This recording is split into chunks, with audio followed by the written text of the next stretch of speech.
Anthony woke up as a small worker ant, freshly born and barely able to dig into the ground. Around him, monstrous, huge, and hungry creatures watched him with eager anticipation to devour him at the first opportunity. With no options left, he could only run, hoping to grow stronger and confront them later. He had recently been a human, and now his existence was reduced to this tiny, vulnerable creature. When he opened his eyes, he tried to understand where he was, but soon realized that he had died. The last thing he remembered was comfortably reading a book at home, and now he found himself trapped in a vast, endless white void. If this was heaven, then where were the pools or the all-inclusive buffet?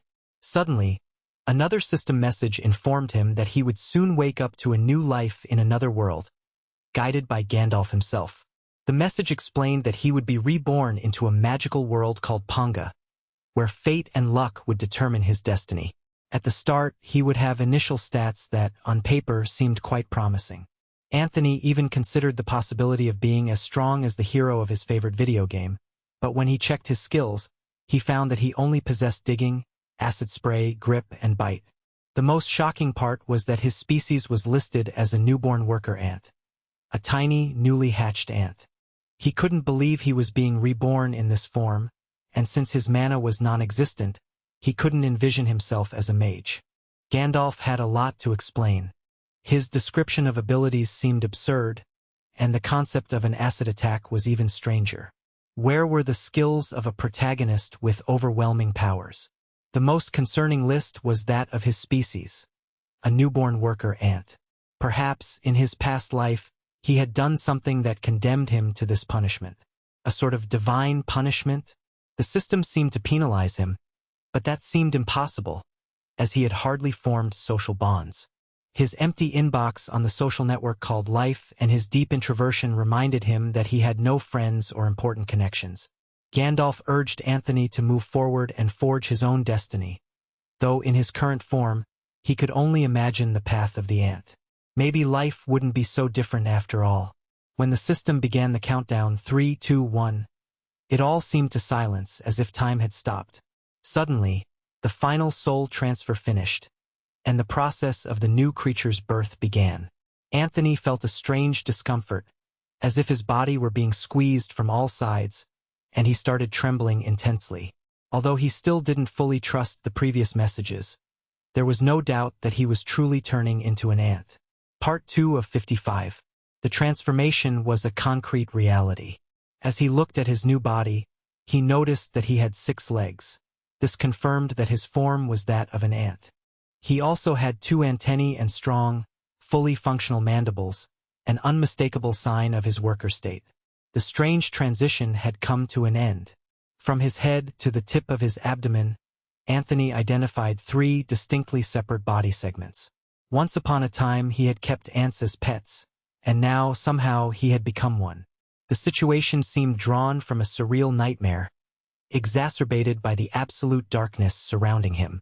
The light was so scarce that it resembled a moonless night in his current location, and his blurry visions made it difficult to see anything clearly. After taking a few steps forward, he began to detect vague, indistinct shapes, but something in the distance appeared to stand out. A blue glow shining at the end of the path. Fortunately, he could still distinguish some colors, which gave him a glimmer of hope. However, his thoughts turned to another aspect of his transformation. What else could he do? Perhaps it was time to make the most of his new ant anatomy. Trying to perceive the environment with his antennae felt strange, but he managed to detect unidentifiable odors and air currents moving forward.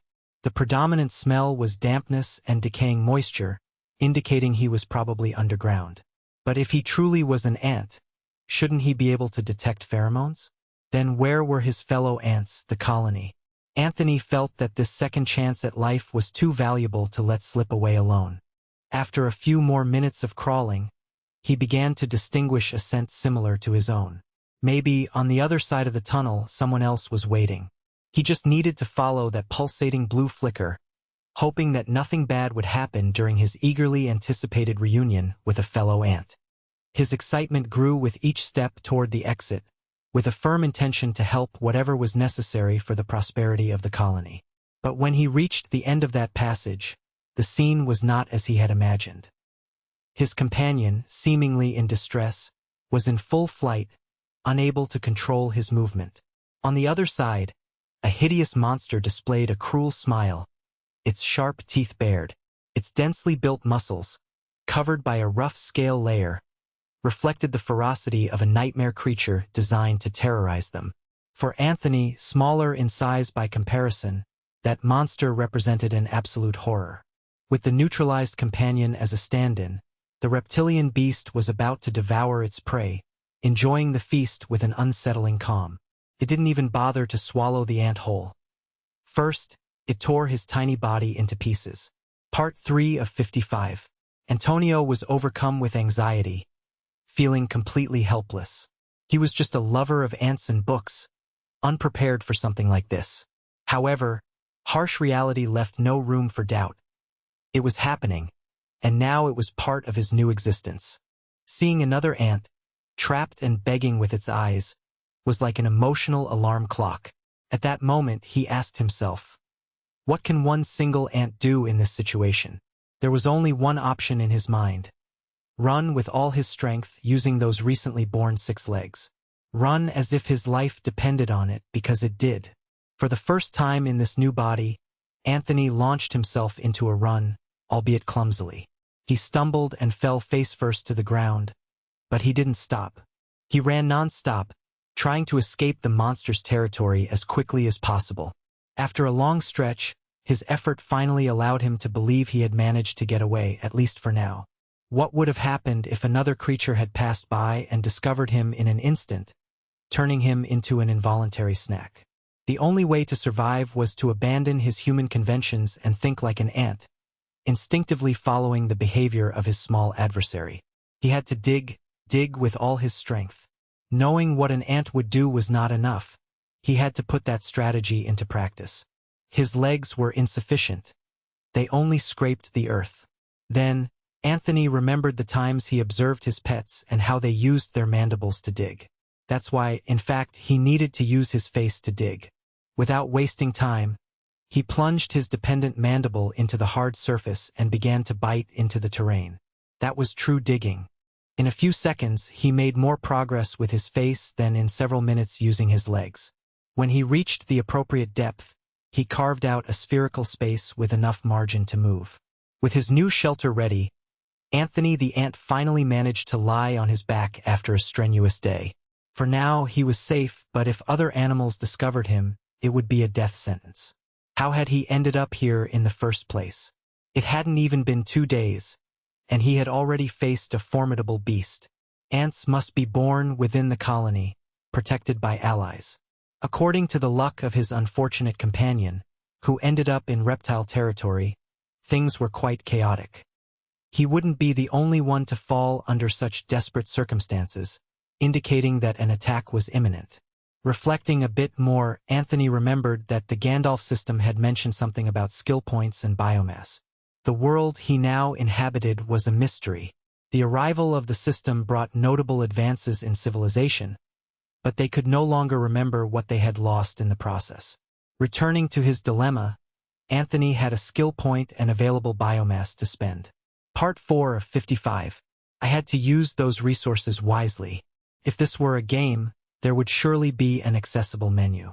First, I tried to lift my legs and shout, "Level up!" But not only did it not work, it also seemed to make me look ridiculous. Then, a new idea came to mind. Maybe this time it would work. Determined, I slid my body into the empty space in front of me and shouted with all my might, "Open status!" And magically, it worked. A very interesting informational text appeared in my view. I still couldn't determine whether my stats were high or low, but now I could see them clearly. In the Skills tab, I noticed one called Grip. Could mean that I would be able to hold objects firmly. The description said that grip is the ability to cling to surfaces and objects without letting go, even allowing walking on walls. Joy lit up my eyes. Perhaps Gandalf the system's legend, my savior, was returning in the form of an information screen.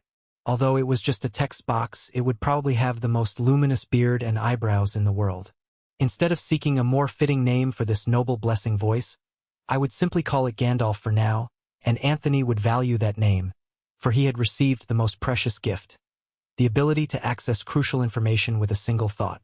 By observing the expansion of my skills, I understood that focusing on making right decisions was essential. Maybe I should opt for an acid shot, or perhaps improve my digging ability to gain advantages. Gandalf is excellent, but it really depends on me, Anthony, to discover what my abilities can do. From my experience, there are many species of ants on Earth capable of projecting formic acid from their rear, so I probably belong to one of those monstrous species that spray acid. This gives me the option to attack without getting too close to the enemy, a strategy that could prevent quick destruction in combat. A ranged attack would be very useful, but given my circumstances, biting, crawling, digging, and shooting acid don't seem like the best tools right now. What I urgently need is information. I don't know exactly where I am or what other beings inhabit this place besides ants and croca beasts. I am almost sure I don't have vocal cords, so I can only rely on myself to gather data in the tunnels. Going out alone with so many unknown creatures would be madness that could cause irreversible damage. Thinking about what could kill an ant on the surface is already terrifying to me. I had to calm down and avoid a panic attack. I needed to stay calm and think rationally to survive. After giving himself a pat on the back, he focused on what he needed to do, knowing that from now on he could only rely on himself. He already understood his basic abilities. Now he just had to allocate his skill points. But that was the big question. How to do it? The answer came right when he was thinking about it. Gandalf, the disembodied and wise system, showed him how to spend his skill points. He couldn't help but express his admiration for this wise and magnificent voice. He wished that Gandalf, the bearer of hope and luminous beard, would always remain so kind and trustworthy. There were many options, and choosing the best path was not easy. He had to act logically. Being able to run faster would undoubtedly make it easier to escape if the situation became complicated. Additionally, perceiving tunnels would help him better navigate the underground maze. Improving his bite and acid would make him a more effective fighter when necessary. He could also spend biomass on physical improvements, such as an exoskeleton, jaws, legs, eyes, antennas, or an acid gland. It was clear that, compared to other inhabitants of the area, he was currently the weakest. That's why he decided to improve his vision by spending one biomass point, and he also invested his only skill point in stealth, enhancing his ability to hide and move undetected. Confirming his discovery, his eyes began to burn with an infernal intensity, as if a literal flame had been lit in his corneas. The sudden pain felt like a personal betrayal, almost as if Gandalf himself was punishing him. Anthony rolled on the ground, trying to distract himself from the burning in his gaze. However, with the calm he managed to regain, he understood that this discomfort was not as unbearable as he initially thought, especially considering that his body was not fully human yet. If it had been, the adaptation process would have taken centuries, but now he had effective measures against the dangers of the territory. With renewed confidence, he began to crawl out of the tunnel, ready to explore. His vision seemed clearer, without odors or vibrations detectable at a distance. In front of him, two paths appeared. One to the right, where the beast had devoured other ants, was clearly risky, so only one option remained: to go left, facing whatever that path might hold for him. The ant that had been panicking had left, leaving behind an Anthony full of determination and adventure. He quickened his pace. His speed was quite good. Internally, he smiled with satisfaction as his journey continued without complications. He thought that hanging upside down might improve his stealth and grip, and now he could better utilize his new visual capabilities. Part 6 of 55. I could not distinguish many things before, but now I was able to see a little better.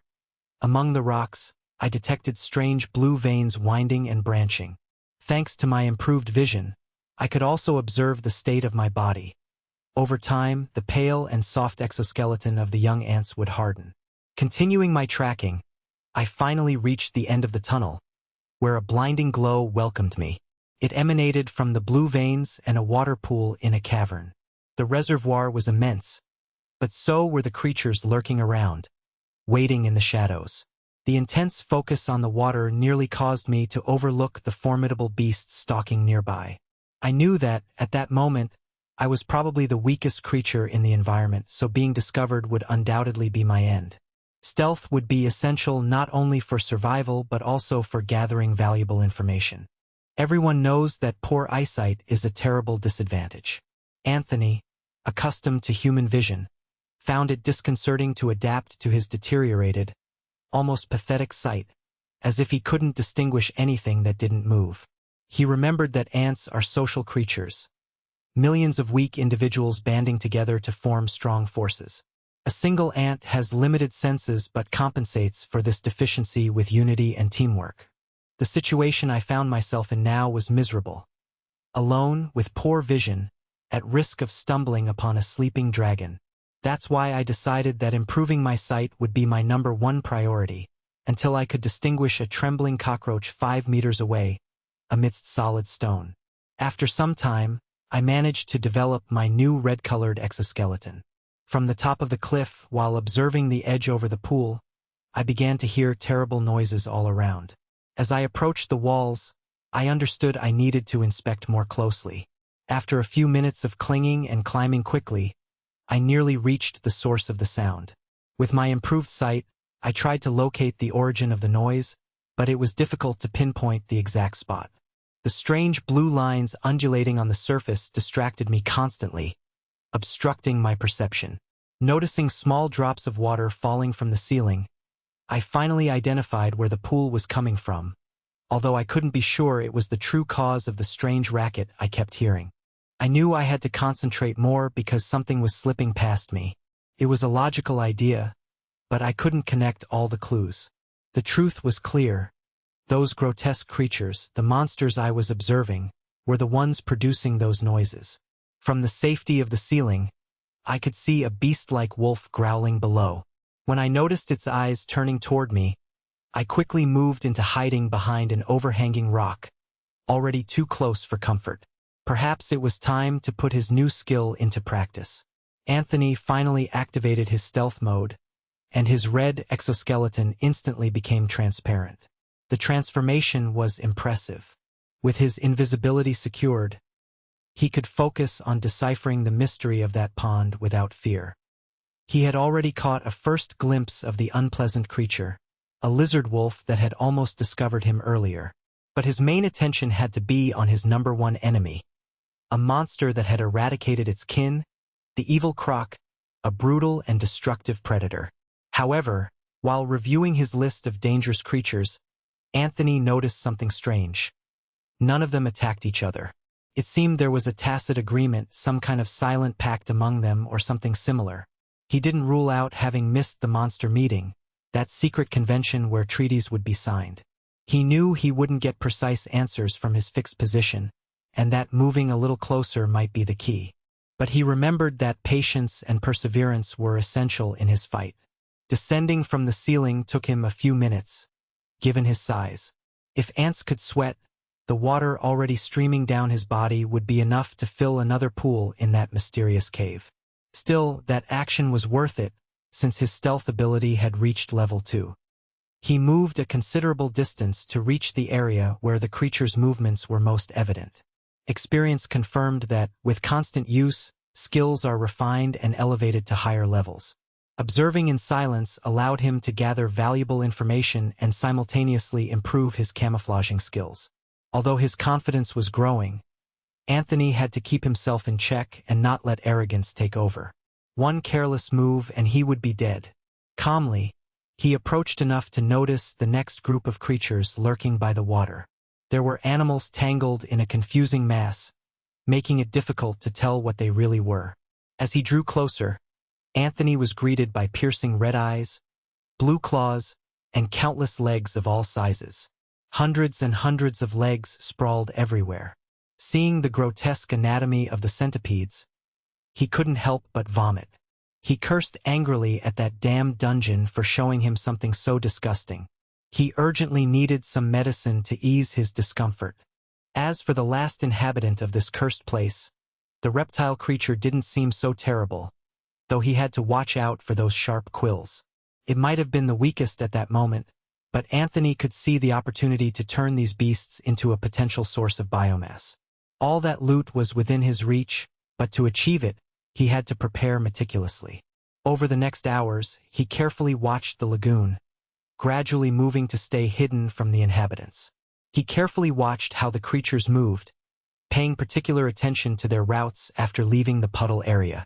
After the first hour, the first pair to depart were the centipedes and the croc beast, both heading to the same place to exit. By the second hour, the next to leave the lagoon were the wolf lizards, which went straight toward a small tunnel at the southern end. In the third hour, the last to exit was the spiny lizard, which crawled up to a wall and disappeared. It seemed as if there was another wall dweller in that place, similar to Anthony. He would have called him a reptile brother if not for the need to hunt and consume his prey. That intense spying session raised his stealth level to 3. In that environment, patience was worth gold. The strategy had come to him at just the right moment, as his poor ant claws needed a deep rest. Finally, upon reaching his exit point, that sweet and cozy burrow was just a shovel blow away. Anthony wished he could relax, but he couldn't afford to do so. There was still a lot of work to be done. First, he needed to expand his base, and for that he had to dig. Using his strong jaws, he began to chew the ground enthusiastically, instinctively collecting the soil to secure a refuge. Just as he reached level 2 in his excavation, a notification rang out congratulating him on securing a suitable nest. Finally, after digging frantically, he was able to take a breather. He felt a familiar sensation, similar to that moment when his family stopped sending him money and forgot to put food in the fridge. He was starting to get hungry, but he consoled himself by thinking he just had to wait. When he woke up, he could go out and hunt his first prey, and he already had a sharp target in mind. The next day arrived quickly, and Anthony was perched on the ceiling of the cave, clinging with his claws to the cold rock. Only one idea persisted in his mind. He was so hungry that his mouth watered at the sight of the creatures beneath him. But hunger brings weakness and trembling. He was gradually running out of strength, while his mind filled with images of chocolates, bread, cakes, and steaks. All the culinary pleasures of his past life still spinning in his head. The intensity of his hunger was so strong that his perception began to fool him. The last time he saw the crocodile beast, he would have sworn it looked like a piece of meat, which almost made him jump from the ceiling to bite it. Even the disgusting centipedes started to seem more like tasty noodles on a golden bed. Anthony had to solve his hunger problem before it played a dirty trick on him, and he ended up devouring something he shouldn't. He had planned his move with such precision that no distraction could interrupt his mission. I had already been preparing intensively for 2 days, meticulously studying every corner of that section of the cavern. The nearly complete lack of sleep and persistent hunger were clouding my mind, making it difficult to stay alert. I had spent so much time hanging upside down over a water reservoir that I almost fell asleep and slipped into it several times. As I looked at that mysterious pool, I knew that a fall would be a bath I wouldn't remember fondly.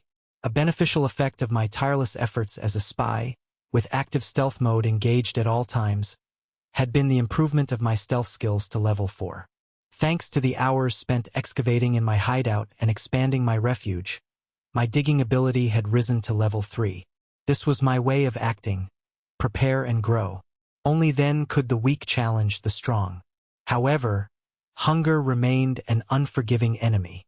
I could only hope to capture my first prey soon. When my antenna twitched, I sensed that the target was drawing ever closer. I was already smelling the stench emanating from the beast. Seeing the reflected light in some reptilian eyes in a crack, I knew the time for action was approaching. The chosen prey usually leaned against the cavern wall, coming down to drink from the pool once a day. It was an almost isolated creature with a predictable movement pattern which made it vulnerable. After a few minutes, the spiny lizard finally emerged from its hiding spot in search of its daily drink. It was the perfect moment to test whether all my preparations would be worth it. With stealth mode activated, I silently moved along the wall, trying to get close without being detected by my reptilian target. I was reassured by the thought that I would soon satisfy my hunger. I only needed to position myself correctly to launch the attack, and the mission would be accomplished. Upon closer observation of the lizard's spines, I understood that being wounded by any of them would be fatal, but I couldn't allow fear to take over now. Fear is the assassin of the mind, and my stomach depended on me staying calm. I had prepared everything so carefully that I couldn't afford any distraction. The timing of my charge would be decisive. That would determine the success or failure of my plan. When my strategic position was finally set, I didn't waste a second to strike. Using my stealth to launch a corrosive acid from above, I hit one of the lizard's legs. I celebrated silently, for the first phase had been a success. When I exited invisible mode, the reptile was howling in pain, with its leg completely melted down to the flesh and bone. When the prey finally saw the one responsible for its suffering, the second phase was set in motion. Anthony provoked him by asking if he truly wanted to face him on the wall, an action that was virtually an invitation to death. Anthony's strength, which had already reached level 3 after his many espionage maneuvers, made him invulnerable both to the wall and to the reptile. Additionally, his agility and lightness gave him a natural advantage over the heaviness and sluggishness of the beast. With his legs burned by acid, moving along the wall was impossible for him. The creature, blinded by rage, used its powerful tail to try to knock Anthony down. With greater strength, the tail destroyed part of the cavern wall as Anthony jumped back to safety.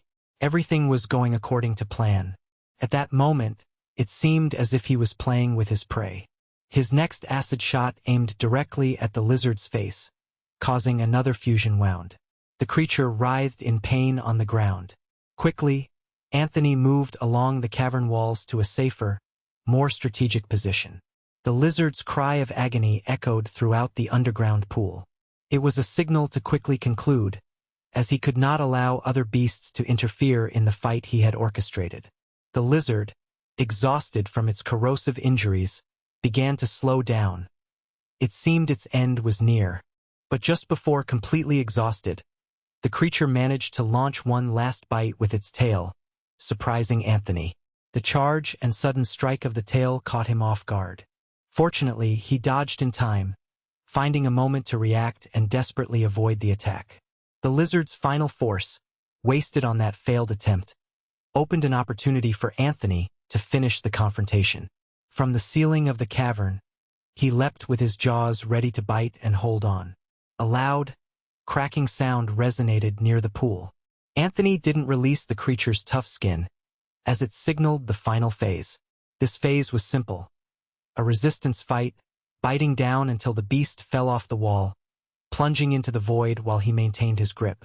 Positioning the lizard underneath, he let it withstand the fall, continuing his relentless bite. When the creature ceased resisting, Anthony felt a pang of guilt, but he remained committed. That was the law of nature, and food was food. Then, he began to spit acid over the entire body of the lizard to pierce its tough skin and secure victory. During this process, the acid arrow also leveled up to level 2, enabling rapid progress. Inspecting the prey, he saw it was still alive, so he would have to take the next step more directly. For both the victim and the predator, Anthony mercilessly devoured the rough body of the dying lizard, while blood and entrails covered the ground. The creepy creaks echoed through the room, filling it with a violent sound. After a few minutes, his bicycle level reached the 3rd level. It took exactly 10 minutes, but he finally completed the dreadful task. Feeling revitalized by the substance he had obtained, Anthony began to feel like a brave hunter who had just emerged victorious. He resembled a knight returning from his final battle against death. The sensation of having conquered something overwhelmed him completely. From this victory, he devoured the enemy mercilessly. Upon reflection, he realized he had never worked so hard for anything in his life. He had never exerted himself so much in his previous existence. Remembering how he used to live, his most prominent sensation was one of constant numbness. But now, after defeating a level 2 creature, he had reached that level, albeit with reduced experience. Additionally, he was granted an extra skill point. Suddenly, Gandalf started talking a lot, filling the screen with notifications. The creature he had just defeated was named Spinita Lurtos, a name that vaguely sounded Latin. It wasn't his first time facing Latin characters. In its species, it was classified as Formica. Remembering his fondness for keeping ants, this must have been the scientific name of forest ants, the Formica. If every creature in this world bears a Latin name, his academic knowledge would likely be useful in practice. Aside from this revelation, he learned 3 fundamental things about his situation. First, he could gain experience and level up after defeating other beings. Second, he could earn a precious skill point with each level increase. Third, since Benita Lurdos was a level 2 creature, he could make 2 guesses. Either it was born at that level or it had managed to level up at some point. But the most important thing was not to forget his mission's purpose, to seize the body of his prey to strengthen himself. As a hunter, as a predator, he needed to eat and become stronger, consuming the flesh of both the strong and the weak. Anthony felt grateful for the meal, even if he didn't like the taste. The lizard's meat was repulsive, to the point that it made him want to vomit again. But having ingested a new type of biomass, he earned a point that he could distribute later. Gandalf kept talking non-stop, even inside the cave, where their stomachs now rumbled with loud burps. He was relatively well-stocked for the upcoming week. Besides the pride of having a full stomach, he had gained another benefit from Gandalf, who had granted him additional loot. Now it was time to retreat to his nest and consider his next move. When he reached the top of the cave, he looked down at the creatures below him. All of them were completely focused on the pond's water, obsessed with it, perhaps without understanding that their true strength lay in their own resilience and cunning. They didn't even realize that one of their neighbors had disappeared without a trace. After several minutes of relentless movement, Anthony finally reached his modest hideout, clasping his hands in a villainous gesture, as if plotting some scheme. First, it was advisable to check his current status after the last hunt. His statistics remained almost unchanged, but his skills had improved noticeably. He couldn't help but feel like a solitary ant embarking on an exciting adventure and experiencing remarkable growth. Despite the blows of fate and unforeseen circumstances, he trusted that he would manage to get ahead. Against all odds, he would survive, no matter how difficult the situation. But it was time to stop daydreaming for today. He needed to return to reality and set aside illusions. Nodding in both directions, Anthony focused on the present. Now, he needed to make another crucial decision that required caution. He only had 2 biomasses, so he had to analyze all options carefully. His mutated eyes remained his main target. He wanted to elevate his vision to a higher level, hoping to better utilize the blessed light. When Gandalf asked if he wanted to spend 2 points to level up, Anthony didn't hesitate to accept.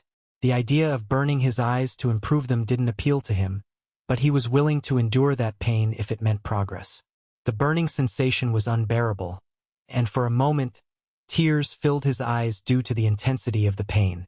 Finally, the process ended. His sight remained much inferior to that of an average human, but he had to settle for it for now. Then, he decided to invest his only skill point, already knowing which one it would be. For days, he had been thinking about learning the skill called Tunnel Sense. Still not understanding all the aspects of the cursed place he found himself in, he acknowledged that in a world full of uncertainties, this skill could be key to his long-term survival. Thanks to it, he could expand the reach of his actions, explore beyond his comfort zone, and stay confident that he could return safely to his refuge. When Gandalf asked him to confirm his decision, Anthony smiled with satisfaction. Acquiring a new skill was very different from the pain caused by the body modification. He described it as if water were running through his hair in the shower, but in reality, that current flowed from the depths of his head. After a few moments, Gandalf informed him that he had learned the tunnel sense. He hoped that, in his next expedition, he could make the most of it. Anthony gathered some leaves from the cavernous surroundings and turned them into an improvised bed. He deserved it, and before leaving again, took a restorative rest. While sleeping, he heard distant footsteps approaching. 2 figures, seeming to be people, moved through the dense forest, illuminated only by a light source guiding them in the darkness. The woman asked the man if he had seen anything, to which he assured her it was just his mind playing tricks. In reality, lately his perception had been deceiving him, but he knew that anyone attempting to threaten them in that place would face an unpleasant surprise. No longer plagued by hunger, Anthony felt as if he were sleeping on a cloud of pure happiness and wished to stay in that state forever. However, his paradise-like sleep was abruptly interrupted when he was suddenly awakened. Unavoidably, he rolled off the bed and landed face down on the hard ground. In hindsight, he should have anticipated it, as overly perfect dreams tend to be illusions, but that experience gave him the clarity to stop clinging to unattainable goals and focus on exploring and devising a plan for his next prey. Anthony, the ant, let out a malicious giggle. Before attending to routine tasks, he wanted to try something else. With his antennas forming a heart shape, he shouted in his mind, "Unlock!" like a magical heroine. When that didn't work, he tried using the key phrases, "Access Profile." He thought about using an example similar to Gandalf in the movies like Open Sesame, but paid little attention to it. Naively, he believed that one of those phrases would achieve what he was looking for. After consuming a lizard, Gandalf told him he had unlocked a basic profile of the Spinita lizardos, although he still had difficulty finding the correct word to access it fully. Only now did he realize that perhaps he had been making the process too complicated. He relaxed his grip and, launching himself from the surface of his nest, fell backward to the ground, pronouncing the lizard's name in Latin and performing a superhero landing. Surprisingly, it worked. The basic profile of his first prey was now available for study. Gandalf had always supported him in such moments. The term Spinatero means spiny lizard, referring to one that has sharp spines containing dangerous venom. After so much effort, that was the only information he obtained. Somewhat disappointing, but Anthony needed to calm down. Since it was only the basic profile, it had to be a progressive process. The more he hunted and consumed that species, the greater his chances of accessing more detailed information. For now, he decided to set that matter aside and focus on more urgent issues. As he prepared for his next task, returning to the pond to spy on its inhabitants felt much lighter, even as he sang while moving along the ceiling. Another day, another creature to turn into prey.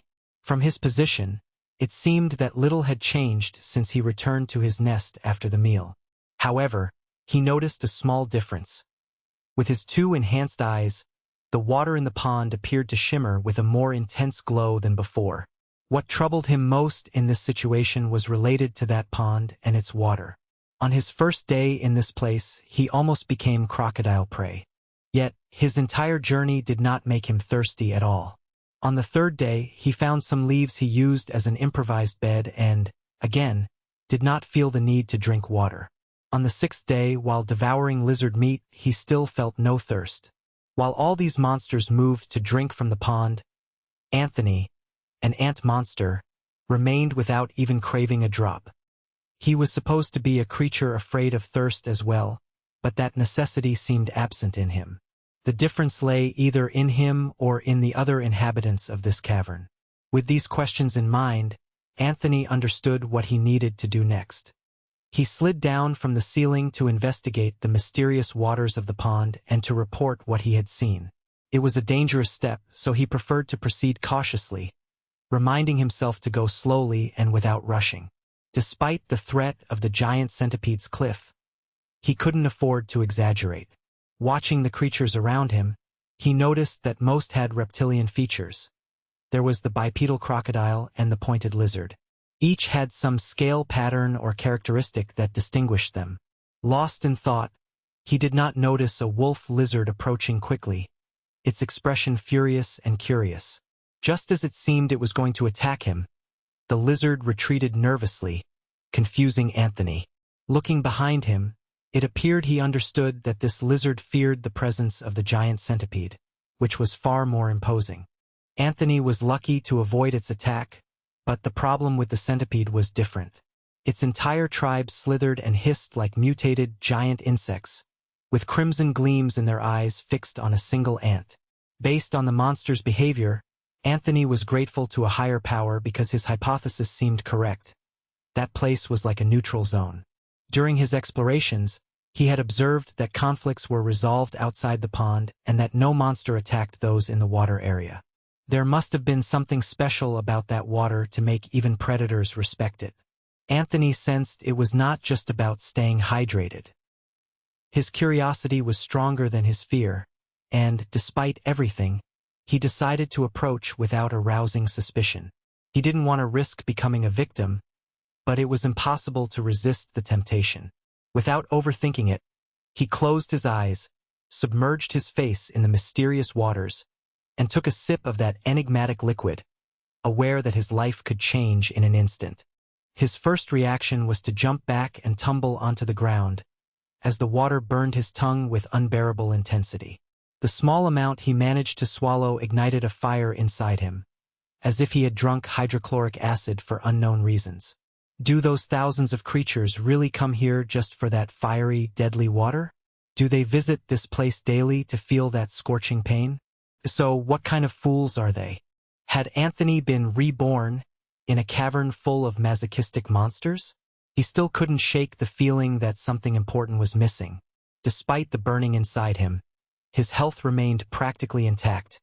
He wasn't expecting anything spectacular, even though those creatures seemed obsessed with that pond for days. For him, there was no effect at all. Having already accomplished his initial goal, he decided to explore the rest of the cave along other paths. Before proceeding, he couldn't help but take one last sip, this time gripping the drink tightly and drinking it slowly in long gulps with his small body. The burning was intense, just like the first time, and he had to roll on the ground, spitting everything out because of the pain.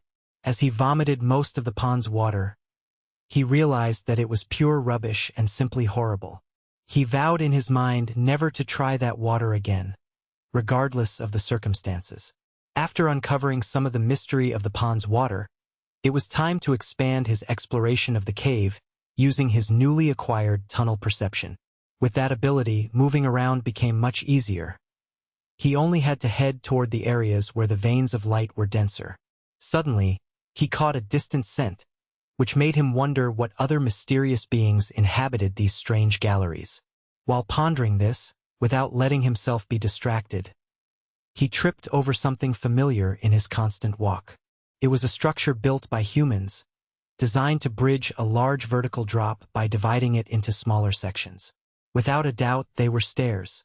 Looking down along the length of these stairs, Anthony noticed they were also marked with those swirling blue lines. Driven by curiosity and excitement, he hurried to descend and examine them more closely. It seemed that these stairs were carved directly into the rock, with ornamental details on each step. The truth was that such work of carving solid stone could only have been done by someone with human skills. And this idea arose in him with enthusiasm. Who else but humans could have achieved such precision? That was the first concrete evidence that humanoid creatures existed in this strange world. He couldn't help but imagine what kinds of fantasies might unfold in that place. And in his mind, he dreamed of saving powerful dwarves from some threat that endangered their existence. Perhaps he would encounter legendary, enigmatic elves, known for their longevity and beauty. Regardless of whom he would meet, he had to admit that things were becoming increasingly fascinating. He was halfway up the stairs when he started to wonder why humans had carved these stairs in this particular tunnel and not others. For a self-proclaimed genius like himself, the answer seemed almost obvious. This path must be a heavily used passage. That's why they probably made the effort to make ascending and descending easier. If so, there are likely more stairs nearby. Perhaps even a trail leading to the surface, allowing him to escape from that dangerous and miserable cavern. That idea gave him the strength to take the next step. Without overthinking it, he moved forward with determination. As he descended the spiral staircase, he realized something he hadn't considered before. These stairs were more useful than they seemed. He couldn't believe he hadn't thought of using them to measure his size earlier. Assuming that creatures in this world are roughly the same height as those from his own, he could compare his size to that of the stairs to get a rough idea. After doing the calculations, Anthony deduced that he might be a little smaller than he initially thought. Based on the height and length of each step relative to his body, he estimated that he probably does not exceed 1 meter in height. This means that the giant monsters he saw in the pond might actually be quite small from a human perspective. It's true that in Anthony's eyes, They appear as colossi capable of crushing anyone, but from an adult's point of view, they are probably as large as normal animals from the previous world. This makes him question how truly dangerous the enemies in this area are. Could they be very weak creatures, more like easy-mode trainers? That idea opened up an even scarier possibility. If the monsters here are weak, he doesn't even want to imagine what more powerful creatures might be lurking in the depths. That's why he decided not to rush headlong into his doom this time. Goodbye for now to those dangerous stairs. But as he moved to another level, Anthony noticed more signs of human activity. Torches were mounted on the walls. The further he advanced, the more evidence of civilization he found. Perhaps the surface is closer than he thought. With each step, the darkness grew thicker, and the veins of pulsating light on the walls diminished in number. Although such an environment would be ideal for stealthy creatures like himself, he couldn't shake the feeling that something was not quite right. His heart was pounding so hard it seemed like it might burst from his chest, driven by a mixture of emotions and nervousness. The possibility of encountering a human from another world face-to-face felt more and more real and exciting. He already had so many questions spinning in his mind that he couldn't push them aside. What might they look like? To which fantastic race could they belong? Could they use magic? Perhaps there is some guild of adventurers that explores dungeons. Maybe he could communicate with them through gestures or some interpretive dance. Anani's mind was continually racing, imagining a groundbreaking development in relations between humans and creatures on an unprecedented scale. He was convinced that it wasn't common for a human to have the opportunity to meet one of his own species whose mind was trapped inside a monstrous body.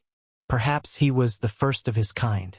As he ventured deeper into the cavern, the passage narrowed and the slopes grew steeper. It wasn't long before a blinding, dazzling light overwhelmed his blurred vision. He looked upward and saw a hole in the ceiling, through which, if he wasn't mistaken, sunlight was entering. It was the first time he had felt and seen sunlight. Internally, he lamented to the sacred light for taking this wonder for granted in his previous life. The presence of that light led him to conclude that the surface and the outside world were much closer than he had thought. In another direction, it seemed there were more sources of light, indicating the existence of human constructions.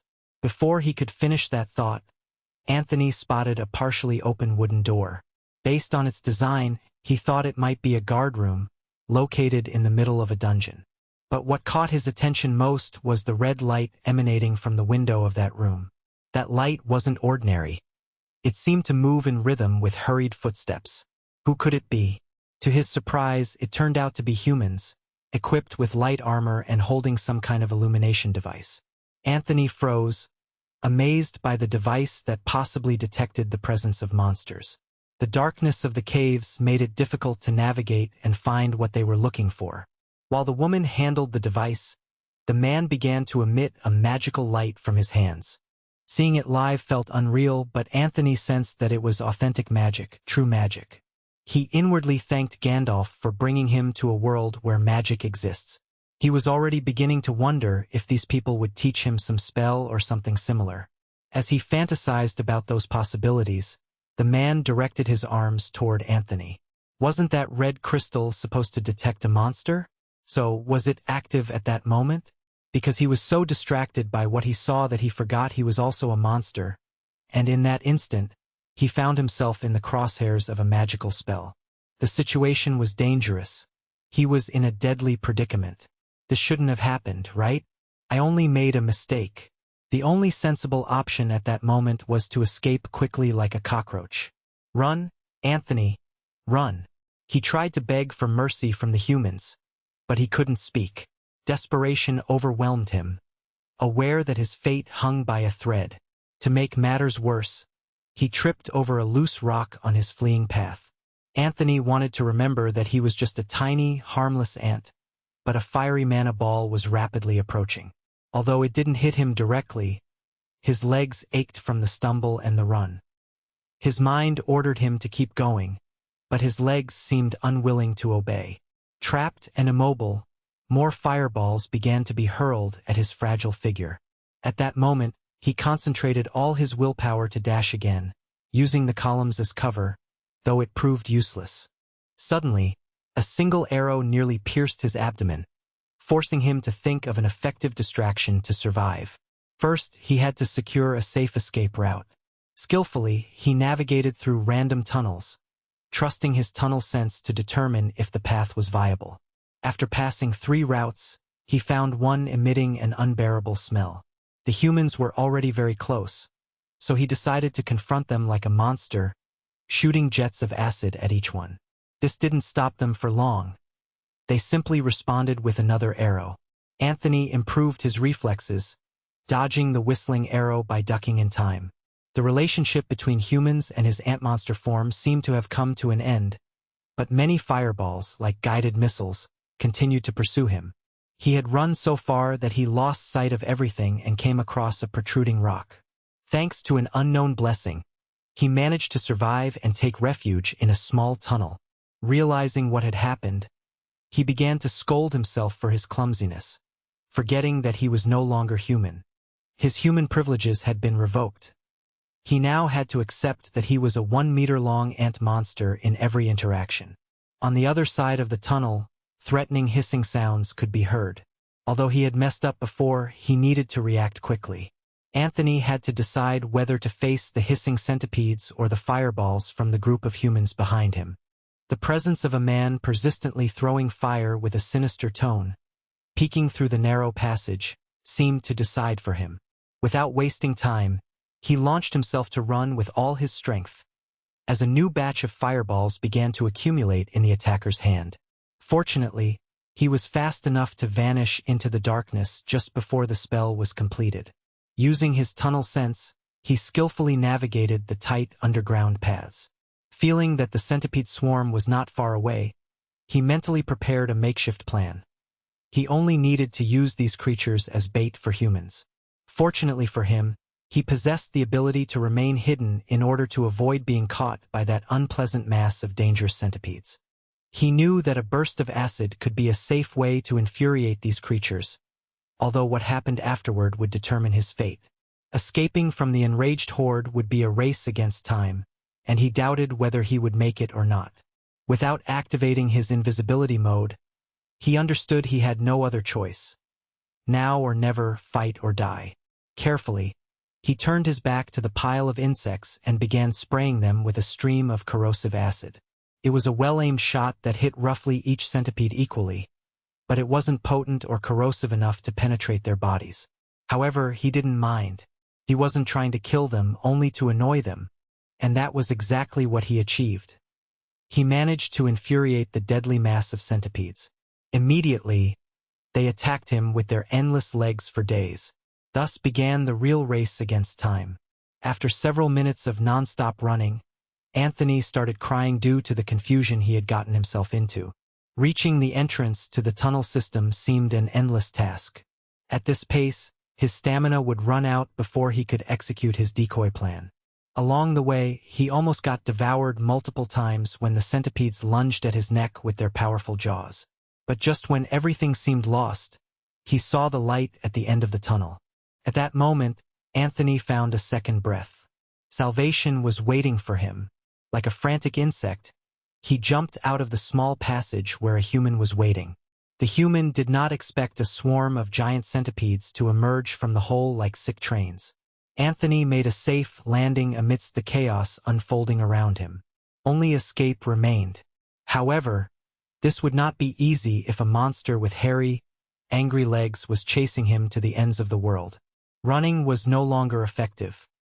He just curled up his body and, in an act of desperation, repeated to himself that he did not want to die. It seemed as if his plea reached some god's ears, as the creatures began exploding before they could catch him. And who was the one destroying those huge centipedes? The humans on the other side of the tunnel, who were simply trying to capture a humble anthill. Anthony kept his head lowered, not daring to attract attention or provoke violence toward himself. He wondered if this was his chance to escape the chaos. Cautiously, he crawled through the battlefield. It would have been a perfect escape, if not for some lagging centipedes that saw him and started pursuing him relentlessly. In his distraction, He bumped into a human leg unknowingly and almost was run over by a spear that a human was holding in his hand. He slipped, nearly getting pierced from above. Moreover, the shocking spear blow, supposedly aimed at him, ended up being embedded in the centipedes that furiously chased after him. Once again, Anthony was grateful to Gandalf, the system, for granting him such abundant luck. Luck had protected him on several occasions, thanks to the precise interventions of higher powers. He wanted to praise the bearded wizard more, but he knew he was still in serious trouble, and his good fortune wouldn't be enough to stop the two enemies approaching from behind. The first, the human messenger guard, and the second, the monstrous centipede. After creating some distance amid the chaos, Anthony managed to activate his invisibility and prepare for his next move. He wondered where he could hide in such a place. He noticed an open door leading to an unknown area and decided it was his best option for now. Thanks to his stealth skills and subtle movements, he managed to hide behind the walls of that entrance. From there, he saw the fight between humans and centipedes, an encounter he had himself initiated. Guilt weighed on him, as he didn't want to face his own kind with armed humans, but the situation left him no other choice. It was a dilemma between dying by the sword or exploding from human magic, or letting his neighbors fight the Guardians. Meanwhile, in the quiet city of Lyria, the meticulous Commander Titus worked late into the night in his office. Lines of stress deepened the wrinkles on his face, as some idiots failed to leave him in charge of the dungeon next to his legion. If it were up to him, he would spend the entire day in the brig, not confined to that dark office, lit only by a candle and cluttered with meaningless paperwork. Recently, his task was to repeat 1,000 times to the inept that they couldn't tell right from left, instead of wielding his beloved weapon. Frustration almost made him break his desk in two. At that moment, he felt the need to calm down and breathe fresh air. He hurried out of the office, letting the advanced soldiers pay him silent homage. Shepla meant that he was surrounded by respect, as if he were a deity in that place. He moved forward until he reached a simple wooden door, guarded by 2 armed guards. Titus demanded a full report on the situation from the Aurelia Tribune, who obediently provided him with the details. 15 minutes ago, a monster approached the guard station before fleeing hurriedly. The squad alerted the Centurion in charge and ventured deeper into the cave. From a human perspective, they faced a grotesque monster, a kind of giant ant. They were chasing something that, in their view, deserved to be destroyed with burning fire and the sharpest blade. Titus found this situation very strange. He confirmed that the monster did not attack head-on but fled in the opposite direction. Suddenly, it turned toward the simple wooden door, alarming Tribune Aurelia, and asked where it was going. The commander responded casually that he was simply joining the suppression expedition personally. Commander Titus's interest deepened after hearing stories about a monster with enough intelligence to escape danger. Behind that door, the guard continued fighting an intense battle against the Scolopenders, while the mages cast their best spells to burn these beasts. No matter how fierce the insects were, their mana power far exceeded them. Anthony tried to find a better position but ended up caught in the chaos, relying only on his stealth ability to stay safe. Any observer could see that this confrontation between humans and creatures was no longer a battle but a pure massacre. Anthony was powerless, too weak to contribute anything valuable to the fight. He couldn't dismember enemies with vector attacks or something similar, so in moments like these, he always asked Gandalf what to do. Instead of getting advice, he received a loud slap from a familiar figure, Anthony in his human form. He appreciated this necessary shock in desperate times, recognizing it as a valuable lesson. Optimistically, this series of events confirmed several things he had always doubted. First, it proved that magic exists in the form of human spells. Second, a human society exists in this world. Moreover, there is an enormous difference in power between his ant form and humans. Another lesson that proved revolutionary for him was that, for now, the most important statistic is life or hit points, HP. After being hit by fragments of stone and burned by fireballs, his HP reached a critical level. Only about 15 points remained, roughly half. At least now he knew how much damage he could withstand in battle. The lesson made him realize he would have to find a way to regenerate those lost life points. Thinking about how to return to the safe zone, he suspected that natural regeneration would be slow, so he would probably need to heal manually through some method.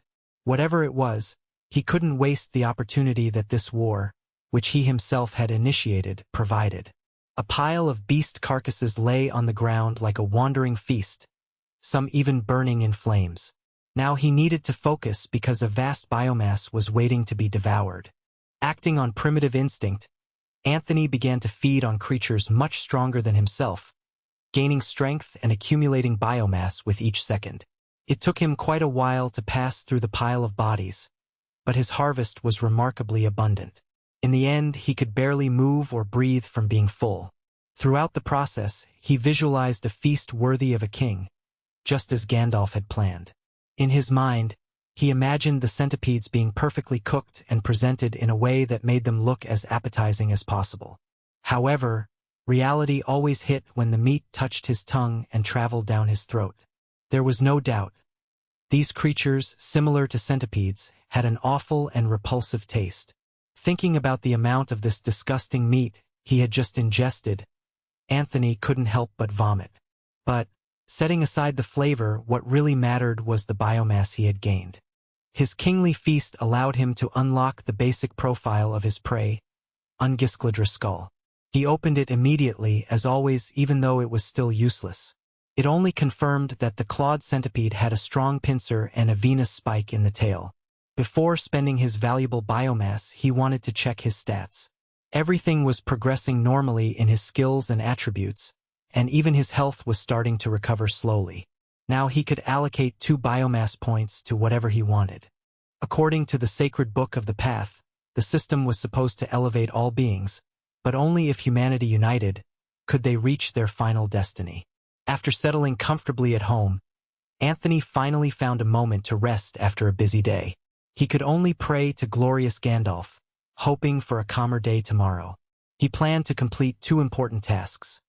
First, upgrade his eyes to level 3, which required 1 more biomass point. To avoid mistakes, he thought that relocating his nest would be the next step. After resting for a while, Anthony went out to work. Leaving the safety of his refuge, he saw that the war between humans and centipedes still continued. His perfect day had been completely ruined. However, he couldn't leave his tasks unfinished. Hidden, he withdrew from the troubled battlefield, moving skillfully through the caves in stealth mode. He wondered what these soldiers were doing in such an infernal place. Their effort to exterminate any monsters they encountered was relentless. Upon reaching a mysterious pond, he saw that the human soldiers had taken control of the area. He observed the advanced technology and floating shining crystals on the water's surface, captivated by their design. But he quickly refocused on his mission. It wasn't the time to admire magic at the expense of his safety. With each day, the hope of escaping alive seemed increasingly distant. Thinking he could go unnoticed by a whole battalion was an illusion. Moreover, taking refuge in his nest also entailed the risk of being ambushed. The reality was that there was only one viable option at that moment: to return to his point of origin, the lair of the Croca beast. Without enough upgrades, that decision would surely mean his premature end, perhaps without even being able to obtain an ant coffin. For now, he had only one difficult path left: to go back to his origin, to the creature's burrow. For the last time, Anthony emotionally bid farewell to the nest that had been his refuge up to that point. Inside, he had lived through memorable moments. If only he had some ant comrades to share with, that place would truly feel like a home. Speaking of friends, perhaps now was the perfect time to find the nest of his kind. If he managed to reunite with the colony and be with his own peers, this life wouldn't seem so bleak. After all, the beast that had caught him before he was born could not have strayed far from the original nest. If he remembered correctly, the colony was probably located in one of the 3 tunnels near his birthplace. Determined to keep a positive attitude despite the uncertainty, Anthony began his expedition. His main goal was to locate the queen and his fellow ants. Perhaps, upon reuniting, he might even embrace his mother. Leaving the well behind and following the light, Anthony advanced at full speed. He noticed that the veins decorating the cavern walls had become brighter and pulsated more frequently. A truly strange sight. Upon reaching the end of the tunnel, he slowed down and carefully examined the path ahead, hoping that no hidden dangers awaited him. As he looked over the open space in front of him, he breathed a sigh of relief. For the moment, he was out of danger. To chart the safest route from that point, he activated his tunnel sense. Mapping that mysterious area would allow him to distance himself from the superficial world and human threats. After a few minutes of exploration, his antenna began to pick up a signal. About 100 meters from his current position, he sensed a change in the environment. Focusing his antenna in that direction, he concentrated on following the trail. He was so determined to follow this trail that he ended up hitting his head against a wall. The signal persisted, but there were two possible paths that could lead to the objective. Maybe Gandalf was telling him to make a choice. After a preliminary scan and guided by his intuition, both paths seemed little promising. With no options left, Anthony decided to sacrifice part of his biomass to improve his antenna and increase the precision of his search. That improvement caused a burning pain, making him roll on the ground while cursing Gandalf for causing him suffering over a minor increase in his chances of survival. With his senses sharpened, he confirmed that one of the paths smelled faint but hopeful. It seemed that this route posed less immediate danger of death, so the choice was simple. After pondering for a moment, Anthony moved forward with determination. His mantra for today was that calmness and perseverance guarantee success. Halfway through, his antenna suddenly lifted, and an unexplainable joy filled his small body. He had picked up a trail of pheromones. Thanks to a specialized gland, ants can leave chemical marks that others of their kind can detect and follow. Perhaps this could be his final clue. Having survived in solitude for what felt like an eternity, his fellow ants were finally calling him home. If he could see what awaited him beyond the path, he might not be celebrating at all. Silken webs tangled throughout the area, while a creature awaited patiently to ambush its unsuspecting prey. Anthony moved forward as swiftly as the wind, following what he perceived as pheromones of his species. He was so excited that he thought the colony was calling him, lighting a beacon to guide one of their own home. Halfway there, he stopped to check himself. He couldn't afford to be carried away by emotion at this moment. He still remembered the cost of being overly impulsive. His energy had not yet returned to its maximum level. For now, he had to continue along the unknown path until finding a safer route. As he progressed, he noticed the tunnel became increasingly irregular, weaving in various random directions. The destruction of the passage coincided with an increase in vibrations in the air, alerting him that something was about to happen. Finally, he reached a narrowing point where the tunnel split into a chaotic web of passages. Just thinking about which one was safe to traverse made him dizzy. Fortunately, his experience in caves was starting to pay off. His sense of the tunnels had reached level 2, improving his ability to orient in the underground darkness. This skill proved to be his most reliable tool for navigating the twisted ways of the mysterious cavern. To further enhance his orientation, Anthony planned to create and maintain a simple symbol system to mark already explored paths. Hoping this would make his mission easier, he pressed on. The first choice is always the hardest, but he decided to take the right path.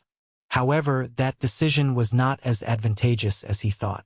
The route was short, and soon he arrived at a clearing on the opposite side. There, he saw several lizard-tailed rats devouring the remains of an unfortunate victim. Anthony quickly spun around and retreated to the previous room.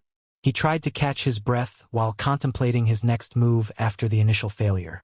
At the entrance of the rightmost path, he wondered what symbol would be appropriate to indicate instant death.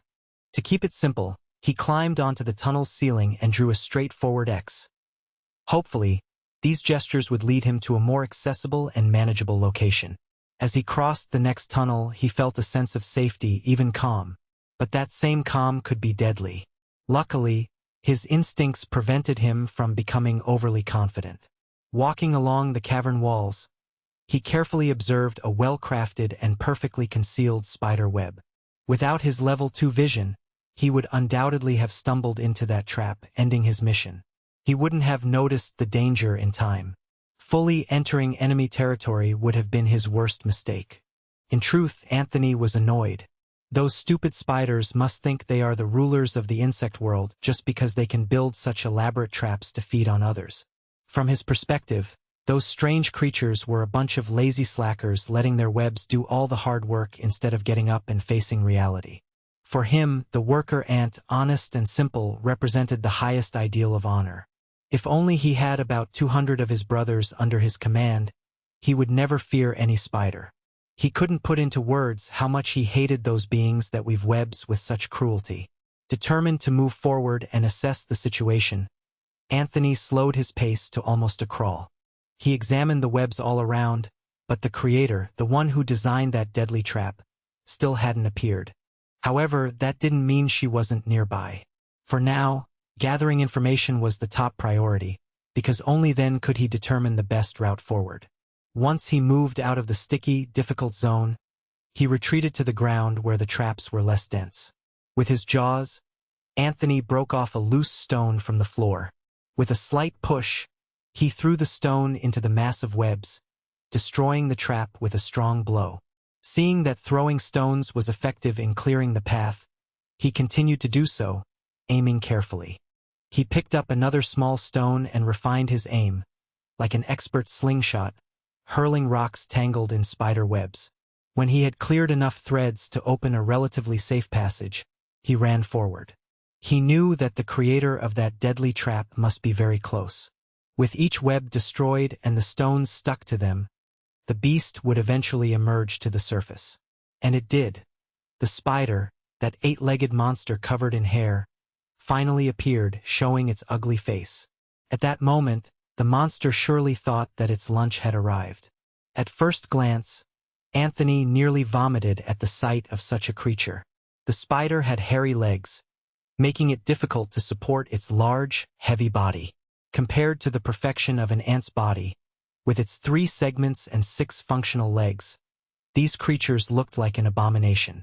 For Anthony, spiders were one level below in the food chain, and in size they were similar to him. The spider in front of him might not be an unstoppable monster, but if that 8-legged creature stayed still for a moment, he could accurately measure the distance for a long-range attack. Shaking his abdomen to adjust his aim, he waited for the perfect moment to strike. Considering the wind and distance, he finally launched his acid. The sticky green substance poured over the annoying hairy being, beginning to burn its flesh and destroy its hairs with a terrible hissing. Unfortunately, although Anthony's vision had improved visually, his eyesight still couldn't compete with that of a common spider. But he relied on stealth to compensate for this disadvantage. His first shot was a miss. Although the acid had a harmful effect, it only hit one of the monster's legs. Without saying a word, he carefully followed the spider, which seemed to believe it was safe in the shadows. But Anthony's stalking skills were top-notch. With a better angle, aided by his stealth, he fired again with full confidence. The second time, he hit the mark accurately with his acid, confident in his aim. This time, the creature was struck precisely. The hissing grew more intense as the spider was eaten away alive.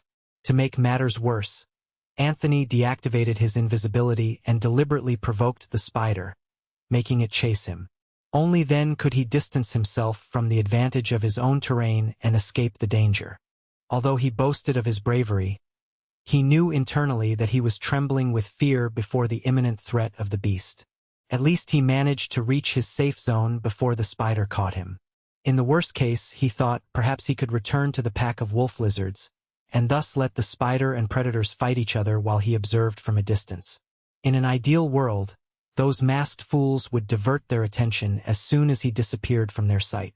Escaping through that burrow, he could be safe, and that could be considered a perfect victory. However, he didn't need to rely on overly unpredictable plans, because he knew that the angry and wounded spider would be just as cautious as he was. It made sense. Why would it move if it only had to stay in its web and wait for naive prey to come? After every feast, that creature would surely recover completely. Anthony couldn't help but imagine himself as that spider, creating in his mind a domain where prey arrived on their own, got caught, and he benefited effortlessly.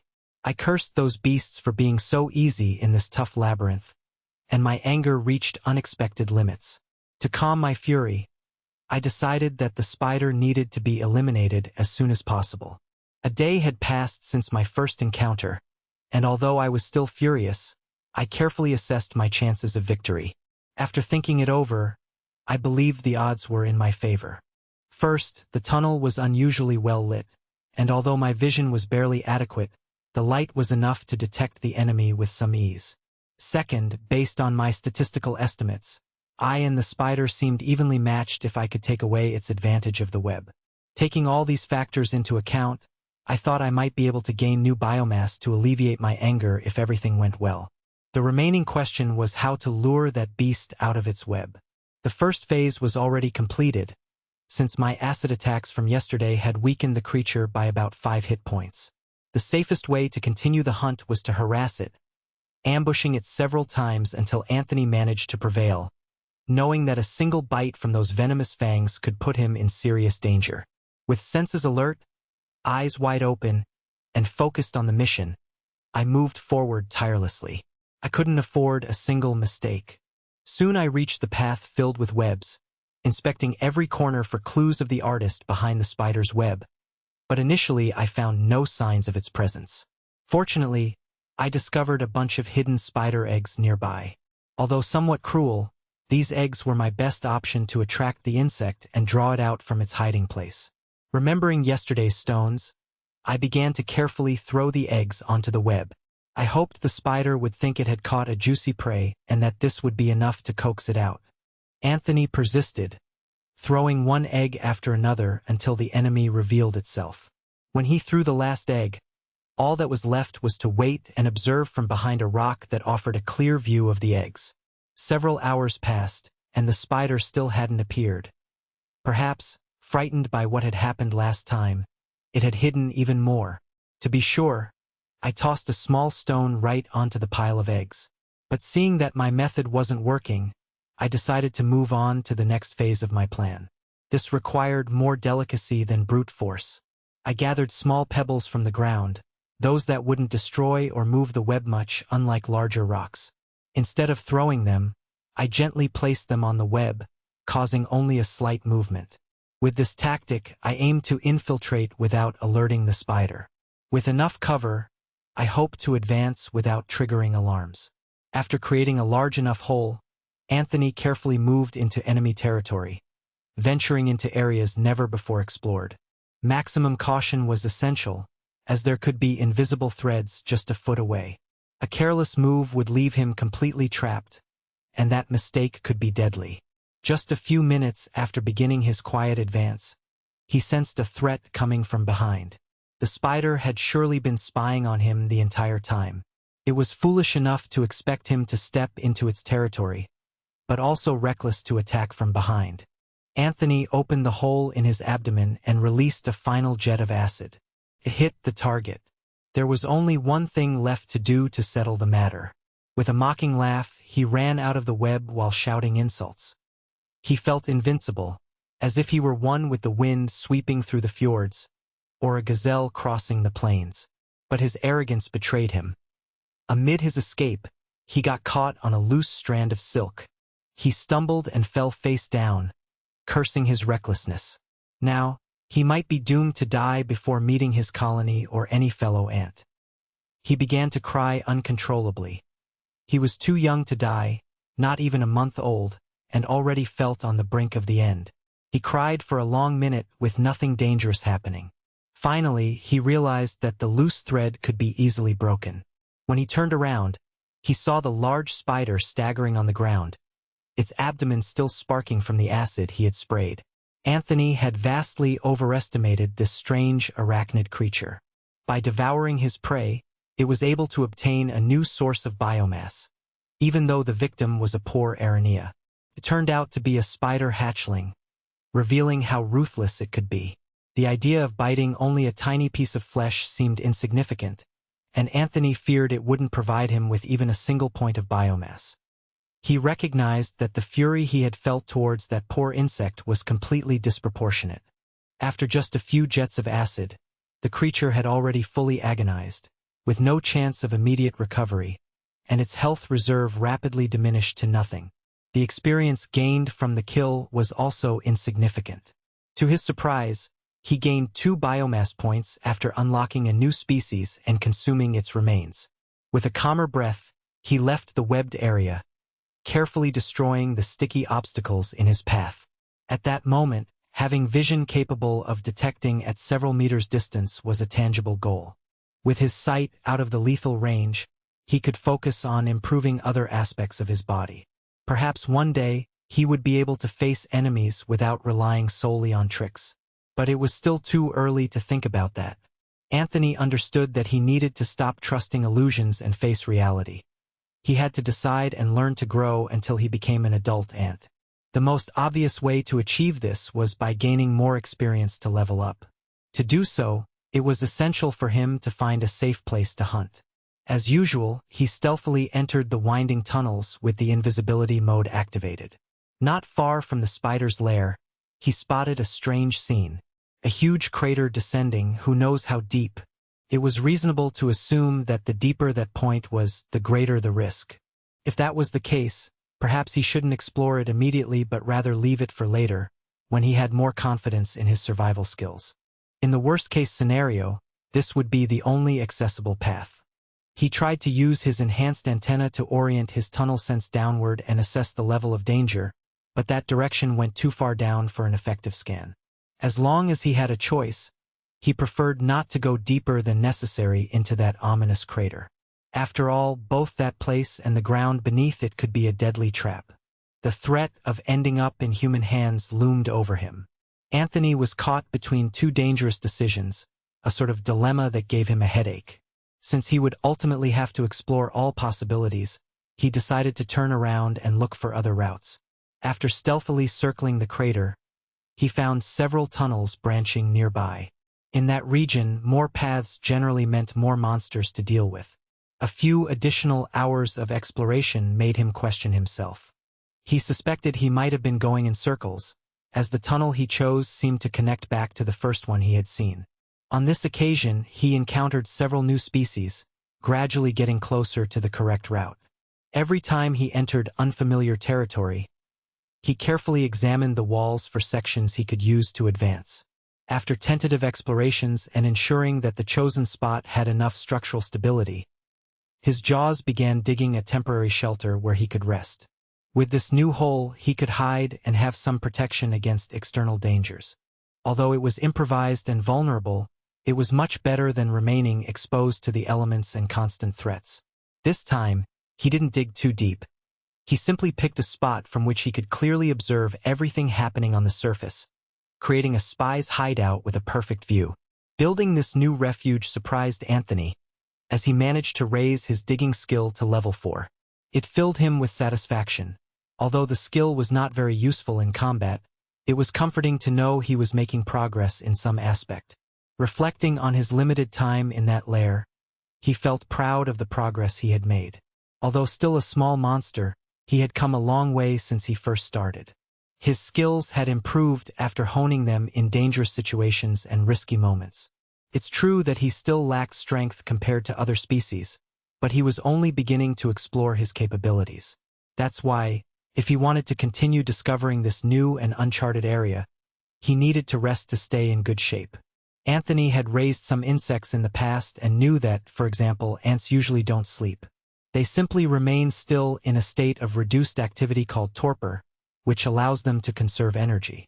Still, he liked the feeling of metaphorically closing his eyes, even though he had no eyelids, perhaps a remnant of his human habits.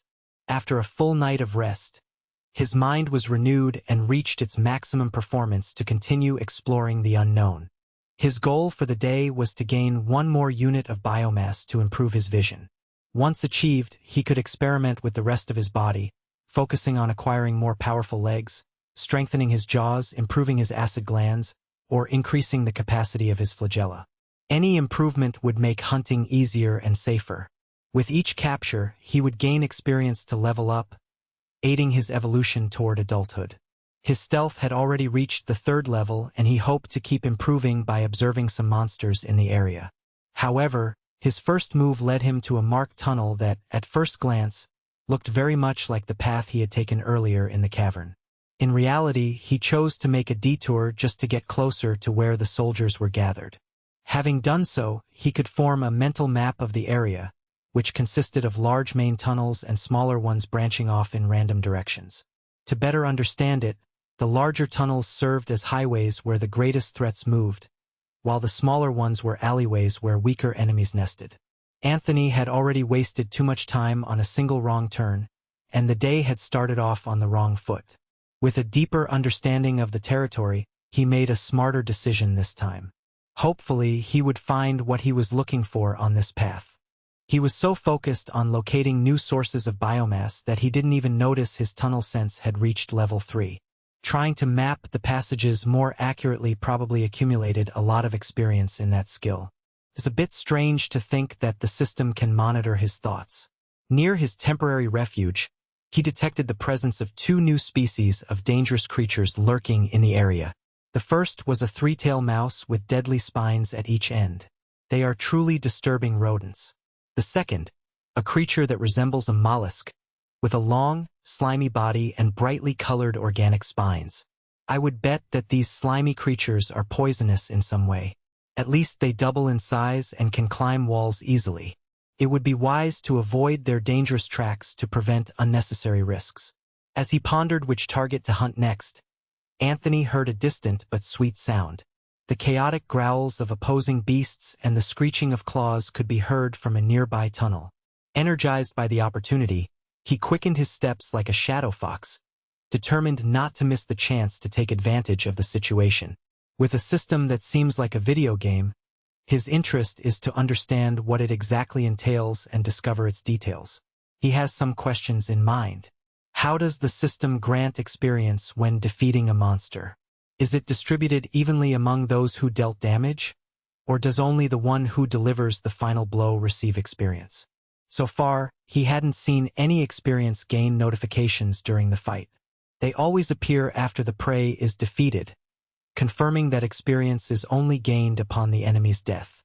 To clarify his doubts, Anthony needs to test several hypotheses. Fortunately, a perfect opportunity presents itself. The chaotic sounds were coming from a battle between a crocodile reptile and a group of centipedes. I swear on Gandalf's shiny beard that I hate those damn centipedes with all my heart. They group together thinking they are the big ones, recognizing their arrogance. However, it seems the croc isn't going to give up without a fight. It has already taken down some of those infamous creatures. The reptile does its best to watch and respond to each adversary. It has enough strength and speed to tear apart those nauseous guys, but the centipedes are too elusive. From his privileged position, Anthony enjoys observing the combat, and when the opportunity arises, he decides to intervene. As soon as he notices one of the centipedes relaxing and slowing down, the reptile moves forward to attack. At that moment, Anthony prepares to participate. Before the reptile can tear apart the centipede, he unleashes a concentrated acid jet for a critical hit. The acid bite completely melts the enemy, making it easy for the lethal force of the croc to capture it. Like a hungry predator, the reptile did not release its prey once it gripped it with deadly fury. Its bold and voracious act left it vulnerable to potential retaliation. From his hiding place on the ceiling, Anthony watched the remaining 3 centipedes disperse in different directions, trying to capitalize on their fallen comrade. The first creature to attack did so from behind, wrapping around its neck to make breathing difficult. Had it secured a firm grip immediately, that attack would have been lethal. However, the reptile's tail pushed it aside, preventing the prey from drowning on that occasion. Now that they understood the tail was a weapon that had to be neutralized, the other 2 centipedes tried to disable that threat, unaware that it was futile to trust in destroying the animal's most effective and flexible weapon. While these creatures absorbed all the reptile's attention, Anthony took the opportunity to fire a spark of acid directly at its back. The corrosive substance, combined with the venom accumulated during the fight, increasingly slowed down the reptile.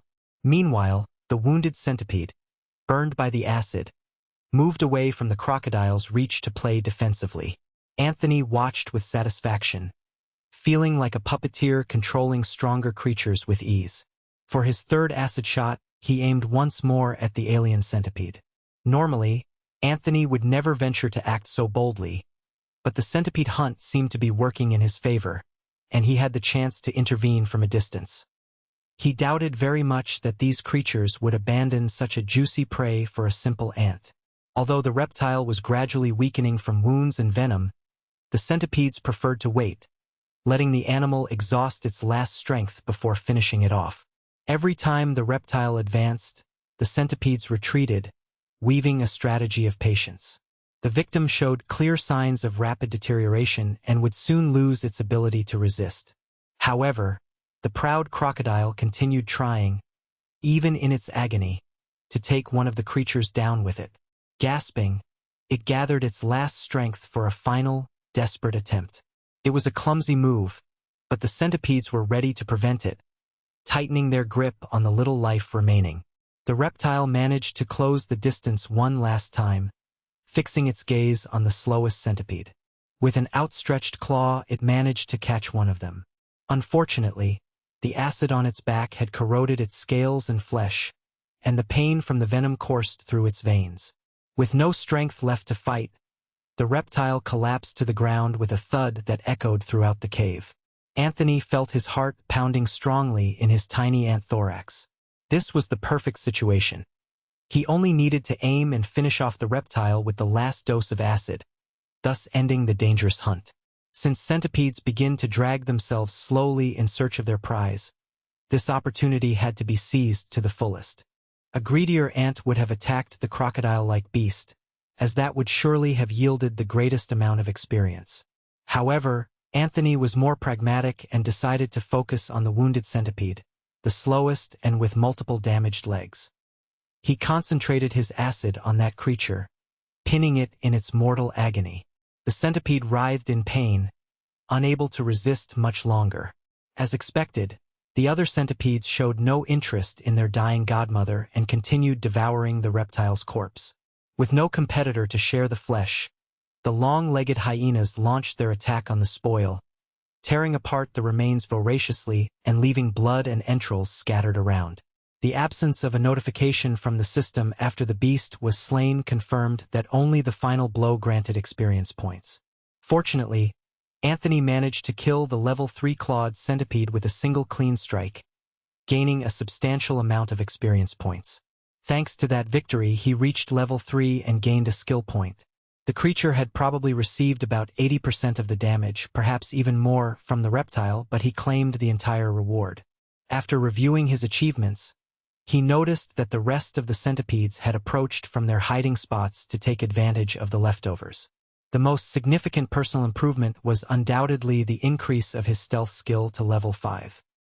He couldn't help but praise the generosity of the great Gandalf, who had gifted him such a valuable reward. His wisdom, flexible beard, and aggressive eyebrows were, without a doubt, worthy of admiration. Looking back into his thoughts, he could now observe what was happening in the human world on the surface. Alberton, the wise man from Liohem hailing from Ai Lyria, once analyzed the waves of monsters unleashed during the great catastrophe known as the Rending. Currently, Alberton was heading to a crucial meeting at the royal castle, accompanied by Commander Titus. They were engaged in a casual conversation, appearing to know each other well. Alberton showed clear signs of annoyance, visibly displeased about having to attend the gathering. Reviewing the day's agenda, they realized that this event was not just a routine meeting but a formal warning to the entire court. Titus admitted that everything had been organized by Alberton's aunt, whom the wise man did not hold in high regard. Titus praised Alberton's bravery and principles, but jokingly warned him to be careful with his language, reminding him that he was still a commander. Both smiled, making it clear they shared a long history together. When they arrived at the door where the meeting would be held, they saw a young man hurrying out in haste. The boy respectfully greeted the two important figures and guided them inside the castle. When the door opened, the atmosphere changed completely. In a hall illuminated by the setting sun, the kingdom's most prominent figures gathered. At one end, a woman sat on a throne decorated with ornaments, presiding over the assembly. Commander Titus of the Deep Legion and Lore Master Alberton were received with great solemnity and respect. They walked confidently and with serious expressions toward the woman sitting on the throne. Those who arrived earlier reacted with a mixture of curiosity and disdain. One of the attendees, a clearly inconsiderate individual, turned around to wink at them. Titus looked at Alberton, who remained impassive, and sighed deeply. Both paid respect to the authority represented by the woman on the throne, who responded with a warm smile and signaled them to rest. The queen was pleased to see her nephew after so long. Alberton, who had isolated himself in his studies to escape the rigid life at court, seemed oblivious to the surrounding excitement. Titus knew that the gathering was partly to force the scholar out of his refuge and to help him relax a bit. With everyone present, the queen officially opened the meeting. She gathered representatives from several of the kingdom's major cities to discuss activities in the dungeon and to decide on the direction to take.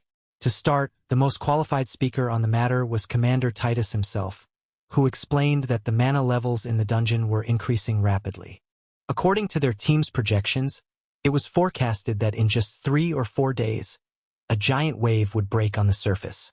Additionally, patrol legionaries had seen a monster ant emerge near the surface, which was a cause for concern.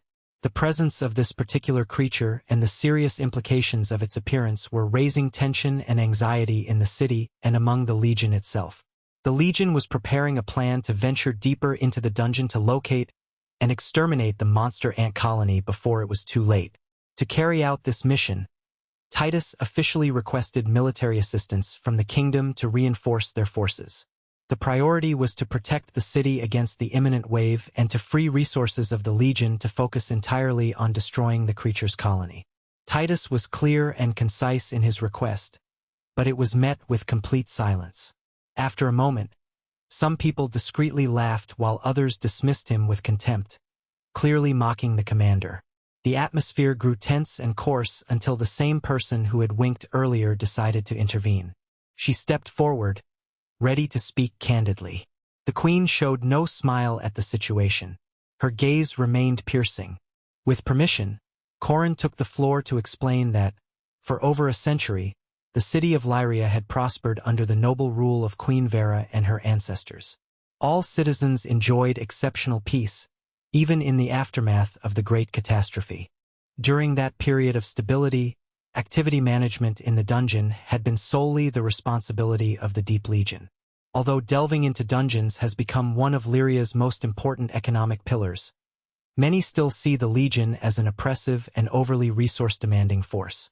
As is often the case, Commander Titus and his Legion constantly request more assistance to defend the city, highlighting their inability to fulfill their duties despite controlling most of the budget.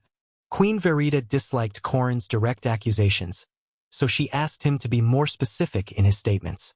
Corin represents the coalition of mercenaries and once again seeks royal authorization for his organization to have direct control over access to the dungeons. The idea is to better manage existing resources and promise that their own agents will monitor and handle operations more efficiently than the Legion. He already has the support of an allied merchant guild, whose representative, a fishman, stated that, according to their projections, regulating dungeon exploitation could double the kingdom's profits in just 2 years. Queen Verita interrupted and rejected Corin's request for the umpteenth time. She did not appreciate his reference to the threat posed by an ant. The queen suggested that everyone review their history lessons. She recalled that the land where her beloved city was founded once belonged to another prosperous kingdom, and as its current ruler, she would not repeat her predecessor's mistakes by underestimating the danger of the dungeon. She emphasized that the dungeon is not a resource or a simple tool for exploitation, but a constant threat that must be handled with utmost care. The Deep Legion liberated these lands many years ago, and for that reason, Lyria's rulers will continue to trust it. Meanwhile, Corin argued that the future well-being of the kingdom and its people is more important than historical facts. He firmly believes that the dungeon should be respected but never feared. Ignoring his points of view, Queen Verita gladly accepted Commander Titus's proposal. She ordered the royal guards to support the Legion during the upcoming monster wave. She wanted to make it clear that Lyria would continue to rely on the Deep Legion during this new threat. When asked if she trusted their ability to handle the wave and the ant colony, Titus assured that the Emma Abi Legion, the Deep Legion, would fulfill the task. They have been performing this function for over 3,000 years. Across all the lands of Pangandra, there is one unchanging truth. Underground, no one matches their strength. However, maybe that has been true for millennia, but they have yet to face Anthony. Our warrior is in the midst of harvest, skillfully opening up his prey. As he gazes into its entrails, he almost vomits in disgust, but he holds back and continues devouring that day's dinner. No matter how unpleasant its smell, appearance, or taste seemed, he wasn't going to pass up the chance to get a bit of that sweet biomass. His first bites were harsh and difficult to swallow. He could barely stomach the centipede meat, perhaps the worst thing he'd ever tasted in his life. His brain tried to convince him that maybe it would be better to go hungry than endure that flavor for another moment. Fortunately, the voice of his past kept him strong, reminding him that a pile of crushed centipede bodies could not be worse than dying of starvation. With determination, he accepted the unbearable, ignored the repulsive taste, and devoured like a beast, losing himself in the act until the system finally granted him that biomass point he had been seeking so much. It seemed that, regardless of size, each creature contained only one biomass point. Anthony lingered for a while at the scene of the massacre, curious about what was happening to the parts he couldn't eat.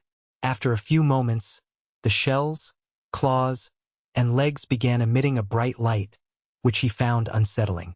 It looked as though the remains were being absorbed directly into the earth. If so, the cave network must be absorbing fragments of dead monsters from all over, though the reason for this remained a mystery that raised even more questions in his mind. The more he learned, the more unanswered questions arose. For now, he decided to set aside the cave's mysteries and focus on what truly mattered. He had 3 biomass points and 1 skill point to allocate. Since these upgrades were scarce, he regarded each decision as a council meeting. His main goal was to upgrade his vision to level 3, as he urgently needed an update to his ocular software. He maintained his threat assessment policy before fighting, so improving his eyes was essential. Without hesitation, he spent all his biomass on the upgrade. He prepared himself for the relentless pain that the ocular upgrade would cause, though nothing could have prepared him for the burning sensation the enhancement produced. Anthony tumbled on the ground, seeking relief as the pain intensified. The discomfort was even worse than the last time, nearly inhuman. It could be compared to a cloud of enraged bees considering his eyes offensive, causing an intense itching that made him cry. When the storm of pain subsided somewhat, an option appeared on his screen to spend a skill point. Though the suffering was extreme, he decided to press yes in his mind. Now that his stealth ability had reached level 5, a new upgrade option was presented to him. He noticed that level 5 skills could be upgraded to enhanced versions by spending an additional point. He wasn't foolish and chose the skill that had always been his lifeline on many occasions: Advanced Stealth. Improving this ability increased his passive capacity to avoid detection and allowed him to remain silent and more efficient. Seeing his status almost brought him to tears, because he had advanced so much since the beginning. He felt revitalized, ready to conquer those caves and make every creature inside kneel before his incredible power. Perhaps in the future that would be his goal. For now, it was wiser to remain humble and discreet. Despite his recent upgrades, Anthony chose to stay in the shadows, continuing his careful exploration routine and gradually covering the territory. In a direct confrontation with the wrong enemy, he would have no chance and would inevitably lose. Fortunately, his advanced camouflage gave him renewed confidence to explore unknown passageways. Now he felt more willing to go deeper into that mysterious place. However, he was much more cautious when following the pheromone trails, afraid of what he might find further down. Perhaps, finally, his curiosity would be satisfied regarding what lay in the lower part. If he hadn't had the recent upgrades, he probably would have avoided entering the crater he discovered a few days ago. But this time, a spark of adventure had been ignited in him. He took a deep breath and reinforced his determination. Descending directly without a light source still annoyed him, but he knew he could overcome it. After all, this was not something a human could do, so why not take advantage of an ant's capabilities? Under constant vigilance, he climbed the rough walls of the crater. He thought about his journey in darkness, which was true for the first part, but when he reached a certain height, the environment began to slowly light up. In fact, the mysterious glow became more intense as he delved deeper. To his astonishment, he discovered that in these seemingly arid caves, plants were flourishing. The more he pondered it, the less sense it made. Sunlight didn't reach that far. Perhaps these plants had evolved to harness magical veins that supplied them with some form of sustenance. Despite the strangeness, it was the first time he had seen something beautiful in that inhospitable environment. While sniffing the flowers, his antennas detected something that made them twitch restlessly. As before, he perceived faint traces of pheromones, and as before, his hope grew.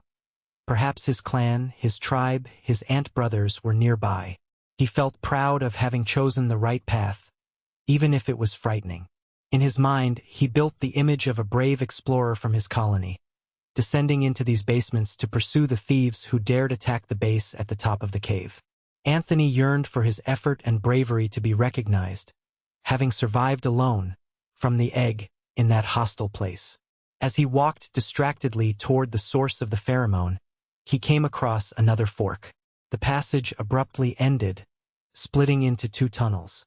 He decided not to proceed blindly, knowing from his experience with the spider lurking above that monsters and dangerous creatures could hide in these underground passages.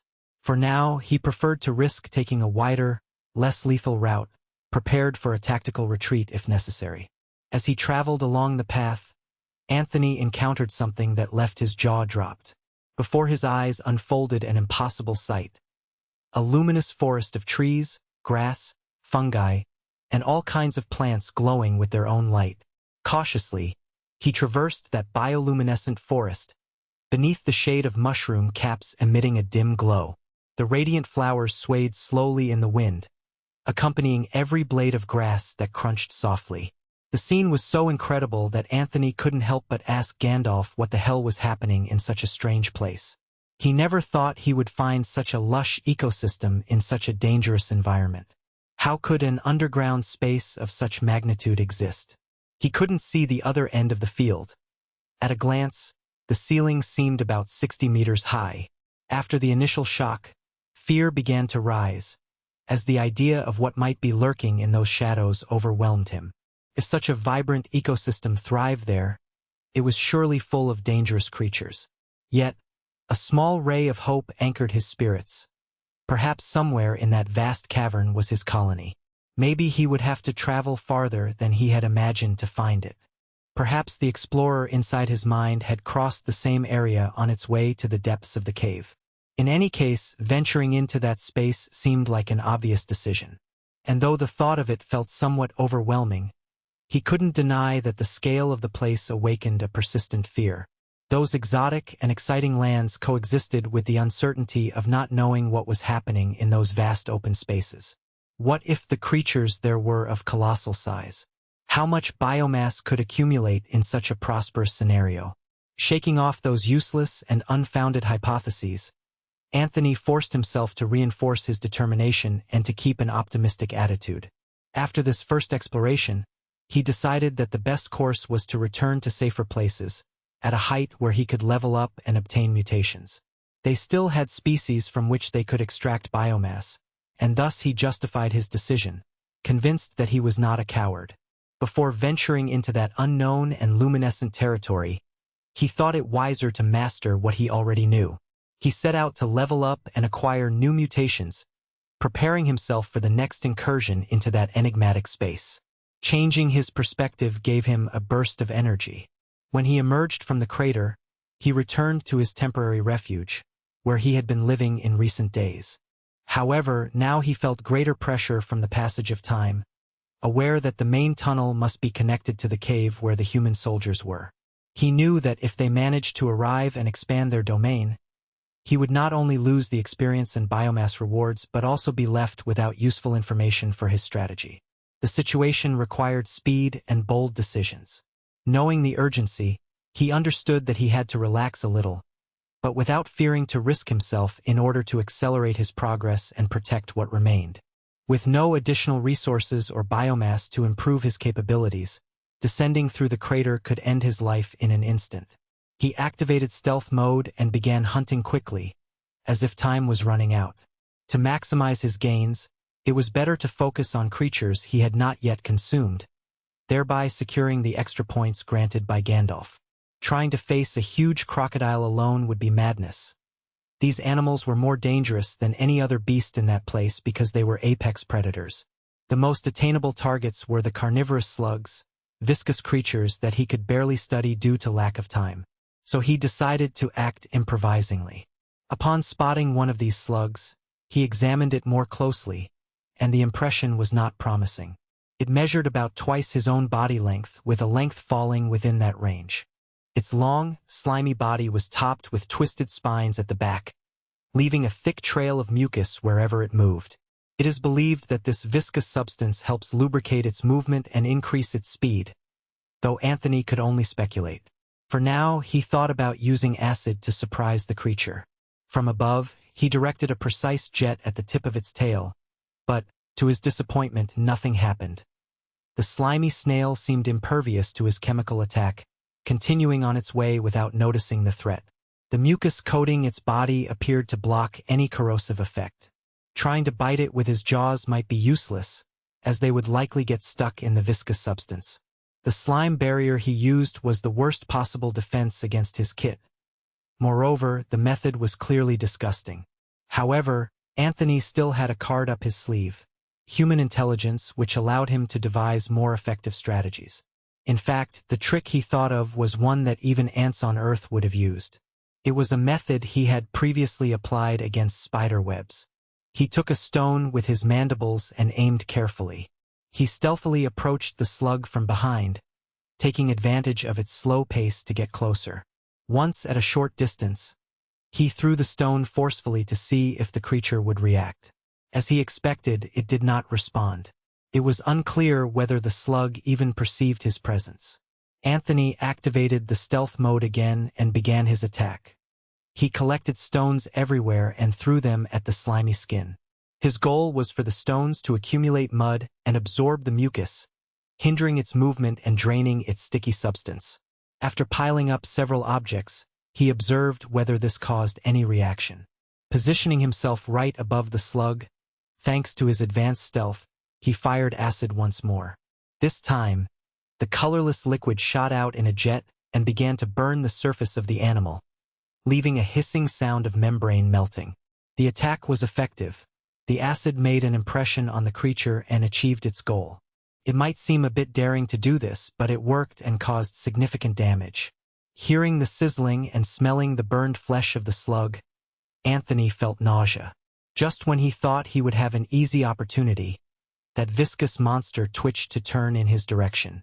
Then, he wondered how these slow creatures managed to survive in that hell without plants to feed on, which implied that they also hunted. Encouraged and prepared for anything, he ran silently, out of the slug's line of sight. As the acid gradually melted its viscous flesh, the creature searched frantically for the culprit, whimpering in discomfort. When it finally sensed a nearby presence, it opened its jaws, revealing sharp fangs and emitting a bloodied roar. From the shadows, it launched a long-range attack, but Anthony managed to protect himself behind a rock he had chosen as cover. The substance seemed to be a sticky acid that, due to its properties, could dissolve rocks instantly, much more potent than what he could produce by gripping. He was so distracted by the slug's impenetrable defenses that he didn't consider that perhaps it used some sticky substance as a form of protection. Like a nightmare spitting acid, there was no time to cry now, even though insects do not have tears. He could only decide to finish off that viscous creature. The problem was his limited acid reserve at the moment. Usually he could spray 3 or 4 jets in succession, though he still didn't know how long it took to regenerate each charge. If he kept shooting non-stop, he couldn't predict when he would have another shot. A melee attack with his jaws was not an option, as he would be quickly overwhelmed. Acid was his only effective weapon, He needed to deliver a decisive blow. It felt as if Gandalf had abandoned him, leaving him to face a creature tailor-made for him, a perfect enemy to counter his arsenal. If he weren't in such a hurry to become stronger, he might not have taken such a risk. For now, the safest course was to move from the ceiling to the wall, maintaining a low profile. Surprisingly, this cowardly tactic improved his grip, raising him to level 4. Moving along walls and ceilings was his most common skill, and surprisingly, he had only just reached that level now. The slug had discovered his trail and was beginning to climb the rocky walls. The battle was underway, and the viscous protective barrier was starting to regenerate. Logic indicated that this monster hunted by immobilizing and burning its prey with sticky acid, then moving in to devour it. Anthony had the advantage in speed, so he planned a strategy he had just devised. First, he stood up and proudly showed his rear end to the slug. The creature, thirsting for revenge, was eager for shots from behind. Anthony danced and shook his dump truck to draw the slug towards him. Apparently, even a creature over 2 meters long doesn't know how to react to an ant that moves its hips. Finally, the slug ran out of patience and reopened its mouth in an attempt to spray another flow of sticky acid. That was exactly what Anthony was waiting for. An open mouth was an ideal target for his acid spray. Hitting a critical spot, causing the slug to swallow his venom, raised his attack to level 4. It was such a perfect strike that even Gandalf would approve. The slug started foaming at the mouth, clearly injured. It was a relentless stream of death, immediate and powerful. The creature lost its grip on the wall and fell to the ground, crushing its own spine. An impeccable plan and execution for the incredible ant. While the slug oozed an utterly repulsive amount of slime and other substances all over its body, Anthony kept his distance in case he failed to inflict lethal damage. He only relaxed when the system recognized his victory over the level 4 slug and awarded him experience. With the viscous creature inert, it looked like just a pile of globular remains nearly 2 meters long. But the hardest part was beginning now. He had to eat that corpse to take advantage of the biomass. If an ant could vomit, he was about to do so from nausea. He scolded himself and thought that on Earth, people eat slugs all the time, so biomass remains biomass, no matter how it's obtained.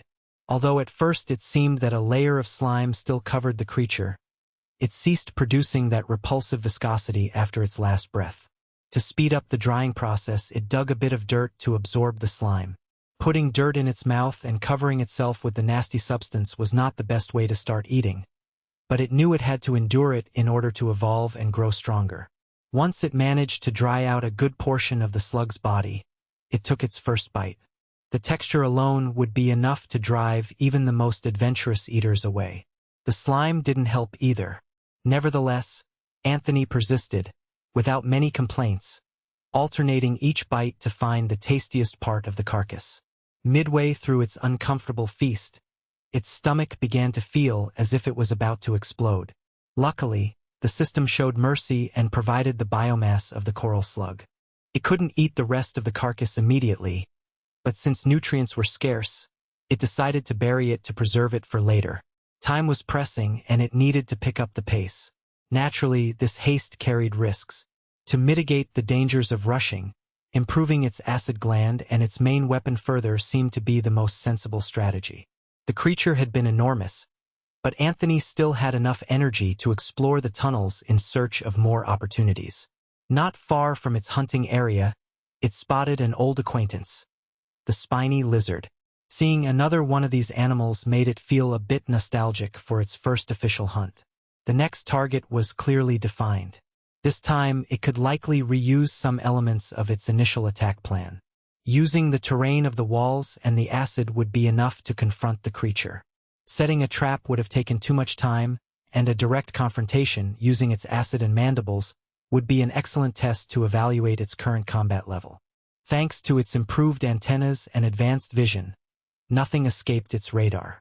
From its position, it easily spotted the curled-up lizard resting against a rock. Anthony moved directly above without being noticed, aware that it only had enough energy for 1 or 2 acid shots, so it had to make each one count. Since the lizard had not sensed its presence, it could approach within about 5 meters without triggering any alarm, provided it moved with extreme patience. Its previous fight with Mr. Slug had been too risky, so this time it aimed to maximize its chances of success. The poor spiny lizard had no idea what awaited it from above. As if executing an aerial strike, Anthony unleashed its acid on the animal's head, instantly awakening it and causing intense discomfort. It was its most precise shot so far, a direct hit that momentarily blinded the lizard. He, desperate, tried to detach himself from the acid by moving uncontrollably. Anthony stepped back to avoid unnecessary stabbing or poisoning, since his jaws were not yet lethal weapons. Like an worker ant, they were designed for digging and gripping, not piercing or tearing. The inner teeth of each jaw were flat and incapable of shredding flesh. Some ants, like bull ants, have long, sharp, and dangerous mandibles, or trap crab ants, which possess muscles that allow them to close them with great force, like a spring. But, without these features in his species, Anthony's bites felt more like a squeeze than a deep cut. Although each bite didn't cause much damage, it was the perfect opportunity to assess how many upgrades he still needed. The quality of his attack was limited, but perhaps he could compensate for it with quantity. Mounted on the lizard, like a rider on his steed, he began to attack with a series of bites at the neck. The lizard tried desperately to get away, but Anthony maintained a firm grip. The more he bit, the more pain he inflicted, until the lizard started to despair, twisting and croaking in agony. After numerous weak bites, the creature finally stopped resisting. At that moment, Anthony's biting skill reached level 4, and his strategy bore fruit, earning him an important upgrade as a reward.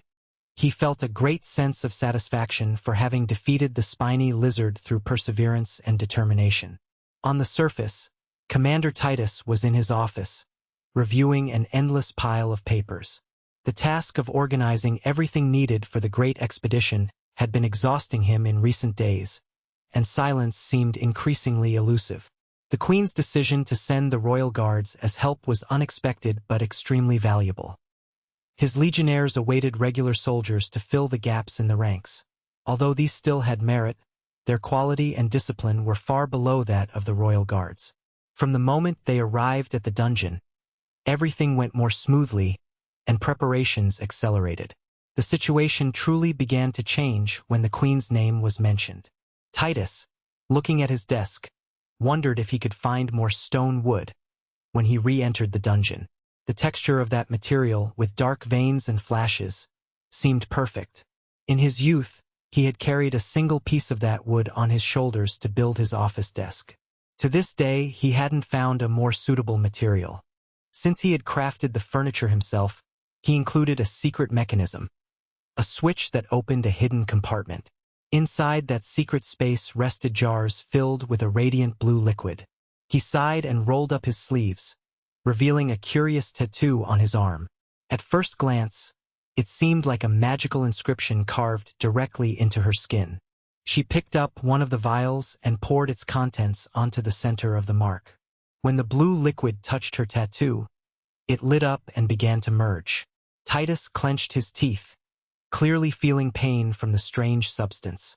After emptying the vial, he remained seated, enduring the suffering. After a while, the pain gradually subsided. He placed the empty vial back into the hidden compartment, which now appeared completely normal. He had already used half of his supplies. Carefully closing the compartment, his table looked like an ordinary piece of furniture.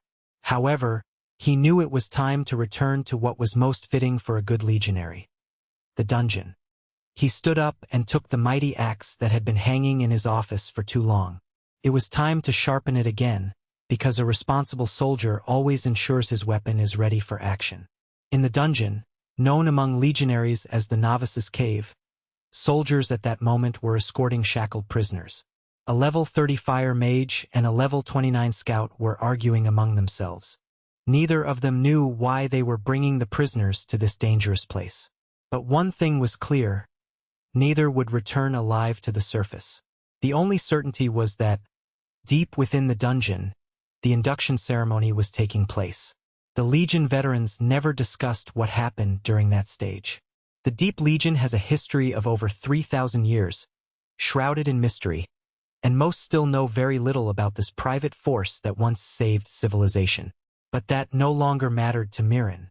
She would soon become a full-time legionnaire. The secrets of the Legion would also become hers, and she was willing to protect that information with her life. In the novice's cave, Mirin and the fire mage, Donnellan, were assigned to observe how mercenaries hunt in that vault. Most of these naive individuals tend to stumble and end up injured in the dangerous zones. They never remember that monsters in the dungeons differ radically from those lurking on the surface. These army boys just pose a constant nuisance to the Legion, overextending themselves in their eagerness to level up without caring about rescue teams that always have to bail them out. They always jump into more than they can handle and never learn their lesson. Suddenly, a Legion tribunal approached Mirin and Donnellan to ask if they were ready for the expedition. Mirin respectfully replied that their weapons and equipment were in perfect condition, but the tribunal wasn't referring to that. They wanted to know if they were mentally prepared for what awaited them.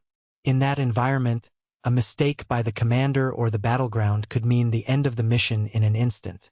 Mirin and Donnellan were about to be promoted, and this represented an opportunity that no legionary wanted to miss.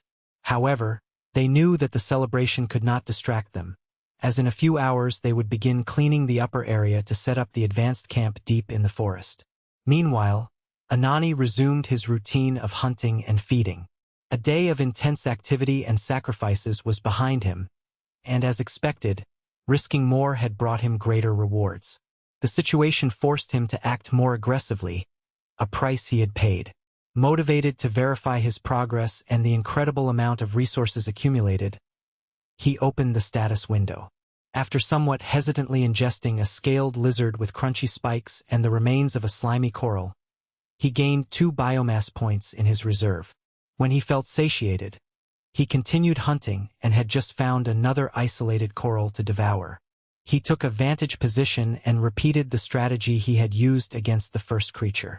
The purple mucus of the coral was not invulnerable to his provocation technique with rage. As soon as it opened its mouth to attack with sticky acid, Anthony shot its hot, viscous liquid. Attacking at that moment guaranteed an immediate critical hit. However, he was slightly off with the timing and was also sprayed with the corrosive mucus. The creature expelled its acid, and although the sticky substance fell on his body, the real problem was that it burned about 10% of his health. A section of his back and chest was partially melted. Although he had recently recovered, that burn brought him back to the red zone. A single partial burn eliminated a third of his vitality. If the damage had been greater, he could have been in serious danger.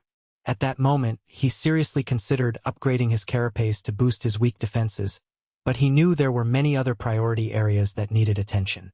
After a wearisome battle with the utmost caution, he managed to defeat the purple coral. Consuming it, he regained a significant amount of HP, returning his bar to the green state. After that repulsive meal, he finally felt almost as perfect as a well-fed ant. When reviewing his upgrade menu, several basic skills competed for priority, but he couldn't pass up the opportunity to enhance his most effective weapon. Now, the acid shot could be upgraded to an improved acid shot, a quality leap that would increase its accuracy and extend its range. With a greater reach, he could make more reliable shots from longer distances, which was crucial for his safety and the ability to inflict consistent damage. It was a clear decision. This upgrade not only increased his protection but also his attack potential. Eager to gain more skill points, he hunted a solitary lizard wolf and opened the fight with his usual combination of bread and butter. Stealth plus acid shot. After that victory, several of his skills were approaching level 4. It would be excellent if he could earn enough points to improve them all, if possible, though losing some experience in the process would be a shame. Now, the most delicate part, managing his limited biomass. He wanted to keep improving his sight until reaching level 4, as having superior vision compared to other monsters had been crucial for detecting isolated and attractive prey. Additionally, it provided him with peace of mind against possible stealth attacks from blind spots. He couldn't afford to lose that sensory advantage, since any lapse could lead to a deadly ambush or something even worse. His overall vision was good, but to gather more biomass and level up in combat, the most effective option would be to invest entirely in acid shot. After that upgrade, he would have some additional biomass left to spend on legs, carapace, or jaws. All these components would enhance his overall capabilities. Upgrading his legs by one would give him greater mobility, useful for exploring, fleeing, chasing, and fighting. Improving his jaws didn't seem very attractive at that moment, as it required too much biomass for visible results. For now, the viable options were upgrade his eyes to level 4 or enhance the acid glands to level 3, in addition to increasing his legs by 1. His cautious nature inclined him toward a defensive strategy, since he would soon enter a new environment and needed all possible advantages for survival. After much thought, Anthony finally decided to spend for biomass on improving his eyes. As in previous cases, the transformation was unbearable. A burning sensation that made him roll on the ground, trying not to scratch his eyes. His eyes were growing and stretching inside the cavities, while his carapace adjusted to his new form. He silently prayed for the torment to end, aware that mutations were incredible but only the result of a cruel god. After what felt like an eternity, the burning began to subside. His eyes improved qualitatively. His peripheral vision widened significantly. It wasn't perfect, but Anthony was now far more advanced than that ant larva he had been renamed not long ago in Pangandra. Soon, he might be able to reunite with his colony. Until then, he would continue gathering experience and biomass as efficiently as possible, seeking new targets that would grant him additional biomass bonuses. Now that he was fully rested, perhaps it was time to face one of those sword-tailed rats. Isolating one of these creatures, however, wouldn't be easy. On his way to the main tunnel, his antenna detected faint vibrations caused by a disturbance ahead. If it was another fight between monsters, he might earn some luck points. With renewed optimism, he slowly advanced toward the commotion. Shortly after the crocodile and the snake's battle, Anthony came across a fight involving 4 of the usual suspects and 3 wolves. The combat was intense and bloody. Although outnumbered, the wolves fought with a ferocity that made up for the difference. Unbeknownst to both sides, a young invisible ant was hiding on the ceiling, awaiting the right moment to release a sticky substance. First, it moved silently, slightly away to get a better vantage point. It was the perfect moment to utilize its new skills. After a few minutes of stalemate, both sides separated to observe their opponents from a distance. A false move could ignite the battle again at any moment. Fury burned within the fighters, but they remained cautious. Anthony's task was to provoke the situation slightly by initiating an attack. The chosen victim was the snake, with whom he had a history. It was only fair to give it a scare to unbalance the fight. Almost immediately, the dogs took advantage of the gap in the enemy formation caused by the shot. One of them focused on the wounded snake, which writhed in pain and was isolated from its allies. The wolf didn't bother with the empty threats from the injured snake and leaped forward fiercely like an enraged animal. The snake responded by squirting a jet of acid to unbalance the enemy. Neither side gave the other a breath, maintaining maximum tension. The snake tried to close the distance with a stealth attack, but was completely neutralized by the wolf's sharp tail. From a privileged position, Anthony watched the brutality of the combat, stunned by the ferocity with which they fought. In his imagination, he also saw himself down there, facing the dogs. If that tail struck him, his flattened body would become a reality. It was a terrifying thought, but the actual danger was even more frightening. The wounded snake failed to defend itself from the relentless assault of the dogs and was finally taken down on the ground, with no chance to crawl again. The wolf's expression showed exaggerated pride, as if thinking that no insect could dare challenge a dog's superiority. Just as it was about to finish off the victim with its tail, something unexpected happened. Anthony sprayed acid at the wolf, melting its fur and burning its flesh. He sneered maliciously from the shadows, enjoying the moment. It wasn't very honorable to interrupt the wolf's triumph, but it was necessary. Of course, a single acid shot wouldn't be enough to kill a creature as large and powerful as a dog. The same thing happened with the centipedes. The battle between 2 powerful species had reached a critical moment. With one centipede out of combat, the fight had become noticeably more balanced. The insects seemed reluctant to continue, aware that they were losing their advantage. However, the dogs were clearly motivated to press on now that they held the initiative. To humiliate the proud canines, Anthony sprayed acid onto one of them, which was leading the group. The improvement in his chemical weapon was evident. The acid caused the dog to stumble and fall, roaring and howling in pain. The centipedes saw the helpless animal and took advantage of the opportunity. Using their claws, they held it firmly, preventing it from moving, and cut off its poisonous fangs. Their long bodies coiled and pressed, strangling and tearing apart their growling enemy. No matter how much the dog twisted, the claws that immobilized it bled, while the deadly poison spread throughout its body. Seizing the chaos, Anthony decided to leave the roof and approach the dying creature. One of the dogs was choked, pinched, and poisoned, while the others disappeared from his sight. The slaughter seemed unstoppable, never stopping for a moment. With everyone focused on finishing off their opponents, Anthony was able to approach the nearly dead centipede. After a few bites with his mandibles, this creature would probably cease fighting. Its level 4 jaw sliced through the skin with a single strike, spilling blood. The final attack granted him enough experience to drag his prey away from the combat. The battle in which Anthony directly influenced was reaching its climax. The insects aimed to finish off the dog, which mostly fought for its survival. The remaining 3 centipedes strained to the maximum, launching their venomous stingers in self-defense. Although the venom weakened them, the strength of the dog's pointed fang should not be underestimated, as it struck the enemies, making them collide with the cavern walls. Many of their legs and claws broke in the process. Both sides were severely wounded, barely able to continue fighting. Now they simply spun in circles, waiting for an opportunity to strike.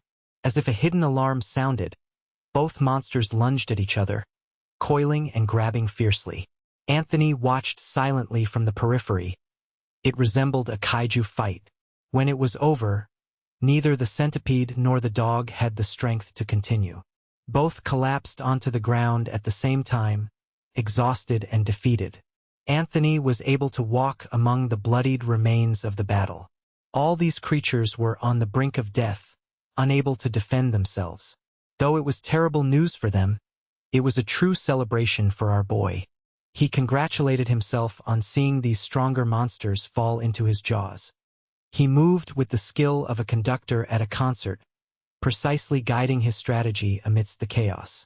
The horde of defenseless creatures, with barely any health remaining, became an endless source of experience and biomass, almost like a free field for his harvest.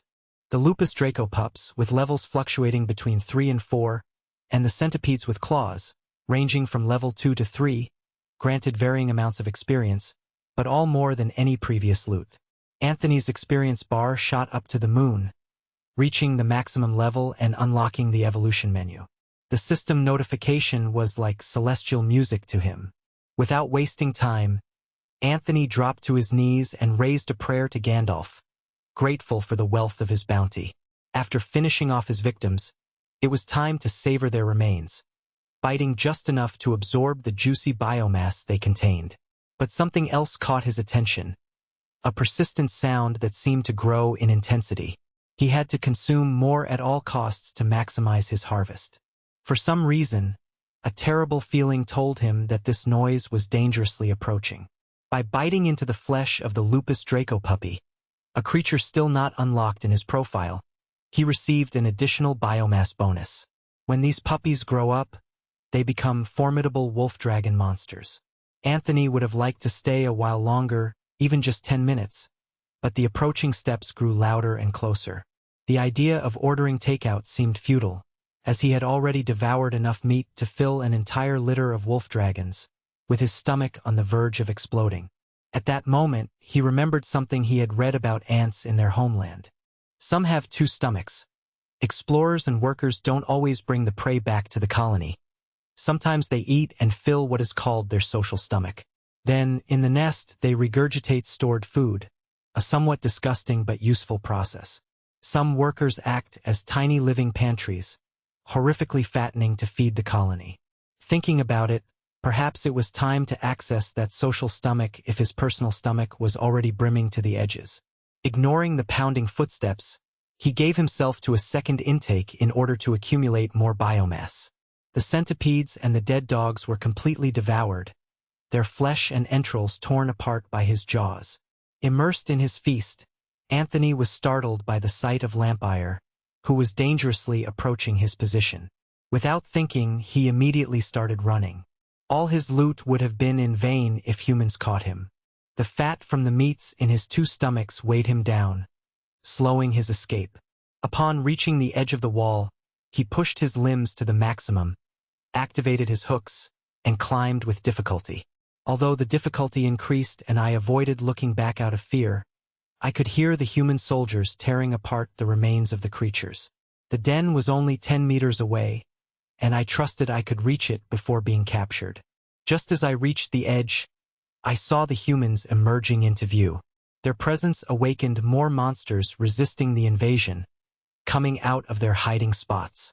Despite the dominance of the clawed centipedes and the wolf dragons in this ecosystem, none of these creatures could withstand the coordinated attacks of the humans.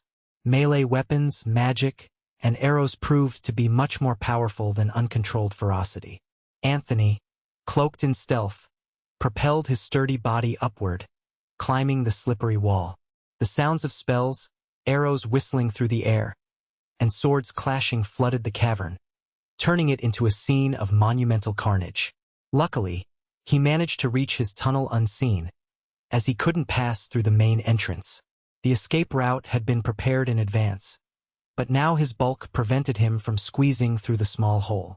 His excess weight made it impossible to fit through the narrow opening. He tried with all his might to free himself, but he seemed more trapped than a stepsister in a washing machine. After exhausting himself, he managed to force his way out, falling face first upon exiting the hole. At that moment, the most sensible thing would be to use his biomass to descend quickly into the crater. With a 4-unit expenditure, he enhanced his acid glands to level 3 and strengthened his legs with just 1 unit.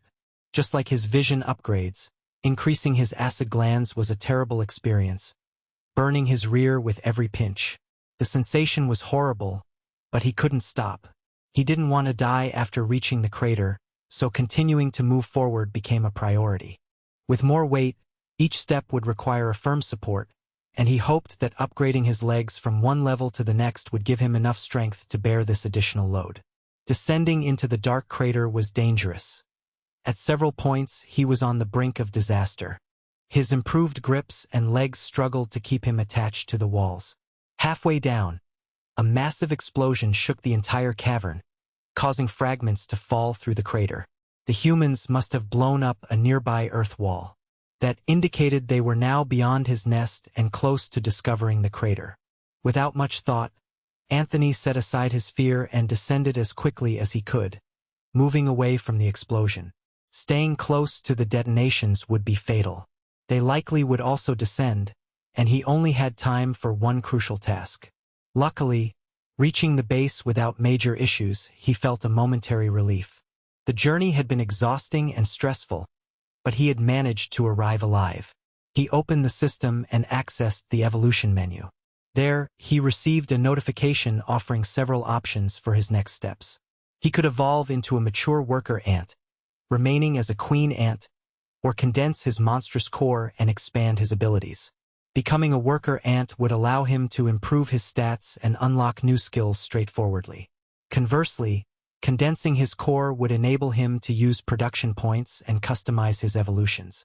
For now, advancing as a mature worker gave him the highest chance of survival, but the option to condense his core opened up a magical world before him. Without hesitation, captivated by the second choice, he chose the riskier and more exciting path. Anthony lost consciousness for an undefined period, and it took considerable effort for him to slowly open his eyes again. His first sensation was a burning ball of heat in his chest, probably his newly formed monster core. He struggled to sit up, exhausted and slowed by the evolution process. He knew he couldn't stay in that place for long, as the soldiers were still above, and humans might be descending into the crater to investigate. Though difficult, he had to move quickly. When fleeing, he opened his status window to check what changes had occurred and noticed that his level had dropped, along with his overall condition which had suffered a drastic decline. He cursed Gandalf for restarting his progress back to level 1, erasing all his effort, hunting, and experience accumulation. The luck and opportunities he had generated were now destroyed. Reaching that point had been no easy feat, and a reset seemed completely unfair to him. However, as he calmed down and carefully examined his status window, he found a silver lining. The mana menu had been unlocked. His mana increased from 0 to 10 points, and his intuition proved correct.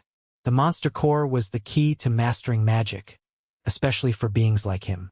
This explained why monsters on the upper floor were so attracted to that pool of magic, even considering it a neutral zone free of conflicts. Drinking that water allowed them to absorb mana and accelerate the formation of their cores.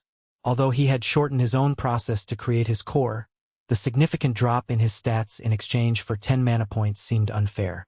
He still couldn't use them to cut or attack, and on top of that he was in even more dangerous territory. His stats, which would have been vital for his survival, were now greatly weakened. He tried to use some mana to manipulate a few loose leaves, but nothing happened. If he made a wrong decision, he wouldn't know what to do. Still, the promise of using magic and mana was too tempting. He would have to accept that choice, perhaps to face monsters he could only run from. Since he considered himself still unrefined, he might level up faster and earn more skill points. He decided not to check the skill menu for now to avoid encountering options related to shaping mana or spells. He wanted to resist that temptation and focus on exploring the vast, unknown depths of the underground passage. At a glance, the ceiling seemed to be about 60 to 70 meters high, and for now he preferred not to climb that high. A single slip and he could fall to his death. Additionally, his vision was still not good enough to see the far ends of the walls, even with the bonus of 4 points in his enhanced vision. As an insect, he didn't have normal eyes like humans, but compound eyes that allowed him to look in many directions at once, albeit with less detail. Remembering this feature, he felt justified having gradually invested in improving his vision, bringing it to 5 points, which gave him greater awareness of his surroundings. Perhaps Gandalf would give him a hint about what happens when his mutations reach insane levels, but these days he seemed reluctant to listen to his pleas. His prayers received no response but silence, as if the great mage could only shrug in indifference. A piece of advice would be welcome, especially now that he was in an unfamiliar and strange territory. The scene before his eyes looked like something from another planet, a clear sign that he was on an alien world. Anani's bold nature pushed through the grass, exploring each tiny detail with curiosity, like a curious child. Seeing a mushroom, he tried to bite it instinctively, but immediately spat it out, and this simple act began to deplete his health points. The mark of his bite started to ooze a corrosive liquid that came out of the mushroom.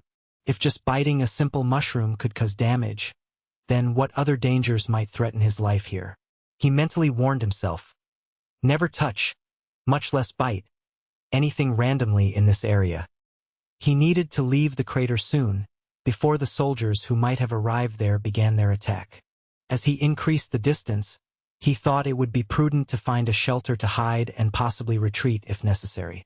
He wondered if other unknown creatures inhabited this place, but that idea brought with it an unease he could not ignore.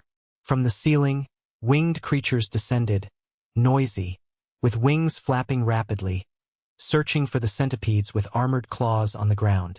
These monsters might be strong at the top of the cave, but down here they were just another food source. Anthony watched as one of those enemies, who would have been hard to defeat some time ago, was lifted effortlessly, as if it were a simple piece of gummy candy. He hid himself, taking shelter beneath the mushroom caps, recognizing that perhaps he had been too trusting. With enhanced skills and a concentrated monster core, he thought he would be the best explorer, capable of crossing that strange territory without fear. However, it was clear that this confidence was mistaken. A centipede of such size could be easily captured, but a creature as small as him was nearly at the top of the food chain. The evolved form of the beings he was familiar with resided in that area. It seemed unfair. He had no colony to offer him protection, and if he had evolved into a mature worker, his body would have reached approximately 3 meters in length and nearly 1 meter in thickness. Despite this, he had to accept his decisions. He knew that the beings in that environment were stronger, and although he chose the more laborious path of concentrating a monster core, trusting his stealth and enhanced senses, he still had a chance to survive. With invisibility active, he studied the vegetation and the fungi growing everywhere. Strange trees that didn't need sunlight to blossom, displaying fleshy and bizarre leaves. Until he was completely sure they weren't ant traps, he preferred to stay cautious and avoid touching those mysterious leaves. Suddenly, his aimless wandering was interrupted by movement in the distance, a disturbance that caught his attention and warned him that something imminent was about to happen. This time, he decided not to hide under the mushroom caps and took the initiative. It was time to gather crucial information.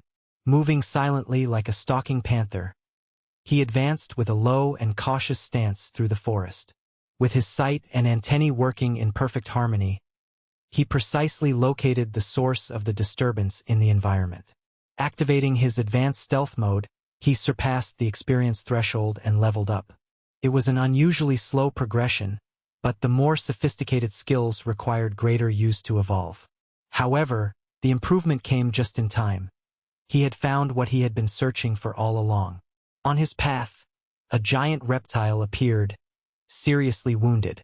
Fortunately, it had not yet evolved, and a large wound on its body was draining its strength. As he approached, Anthony felt a shiver run down his spine.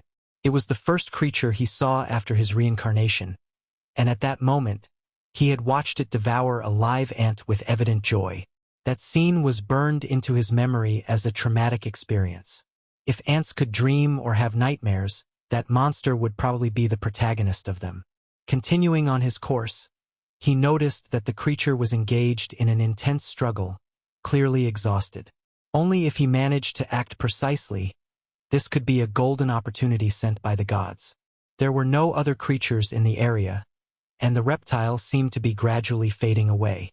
It was time to leave behind his fears and take advantage of the biomass that, in the past, he had let slip away. Without thinking, Anthony ran into the underbrush, spun in the air, and aimed with determination. Steadily, he shot a stream of acid toward the monster's open wound. Although it may seem cruel, it was a tactic to exploit its weakness. The reptile hissed in pain as the corrosive substance covered its wound, penetrating and burning its insides. Enraged, the creature thrashed more fiercely, trying to defend itself from the attack. Unwavering, Anthony launched another stream of acid, aiming directly at its mouth. The beast swallowed the venom, which began to erode its mouth, tongue, and throat in a desperate attempt to stop the pain. If the dumbest creatures allowed him to shoot acid into their mouths so many times, perhaps that would become his signature move. Maybe he would call it Anthony's aspiration. Immediately, Anthony realized that name could have very dirty connotations and decided not to pursue that idea. The creature, wounded, began to stumble and growl furiously, desperate to end its suffering. Without a doubt, that day was the worst for the monster. It had survived a deadly fight and, in a careless moment, fallen victim to a small insect. He thought 2 shots would be enough, but the creature proved to be more resilient than expected. Finally, the reptile dropped to a squat and started chasing him like an out-of-control animal. The pursuit was brutal and frantic. Anthony, clearly at a speed disadvantage, barely managed to dodge a bite with a clumsy jump. If that claw had connected, it would have been the end for him at that very moment. Staying calm, he decided to make his final stand against this nightmare, prepared for whatever came next. Since his back was already turned and his body in the perfect position, he launched a last attack with acid. However, the crocodile was smart enough to anticipate his only damaging move and easily sidestepped the attack. Though it seemed like a simple brute, the reptile possessed an intelligence far beyond its appearance. It continued to chase him, taking every opportunity to launch attacks with deadly hatred emanating from each movement. Each swipe was too close to guarantee safety. A single scratch from those sharp claws would be fatal. He couldn't risk a 50-50 chance of escaping to the left or right. The only option was to move forward without hesitation. Instead of fleeing, he turned around and charged directly at the creature. Its descending claw brushed one of his appendages, tearing it off cleanly. The prick was sharp, so intense it made him nauseous, but he knew he had endured worse. Retreat was not an option. He had to insist further. In a desperate act, he bit down hard on the crocodile's left leg with his jaws, managing to unbalance it. By biting into the tough scales, he elevated his biting skill to the 5th level, thus opening the way to learn a crushing bite at the cost of 1 skill point. Without wasting time, he mentally pressed the confirm button. Before the reptile could pull back, he decided to risk everything in a final attempt. While the previous bite barely penetrated the scales, the second action produced an audible crunch that caused the crocodile's cold blood to flow. Anthony tried to resist but was struck by the creature's tail. He collided with a nearby rock, and the force of the blow seemed to boil his soul.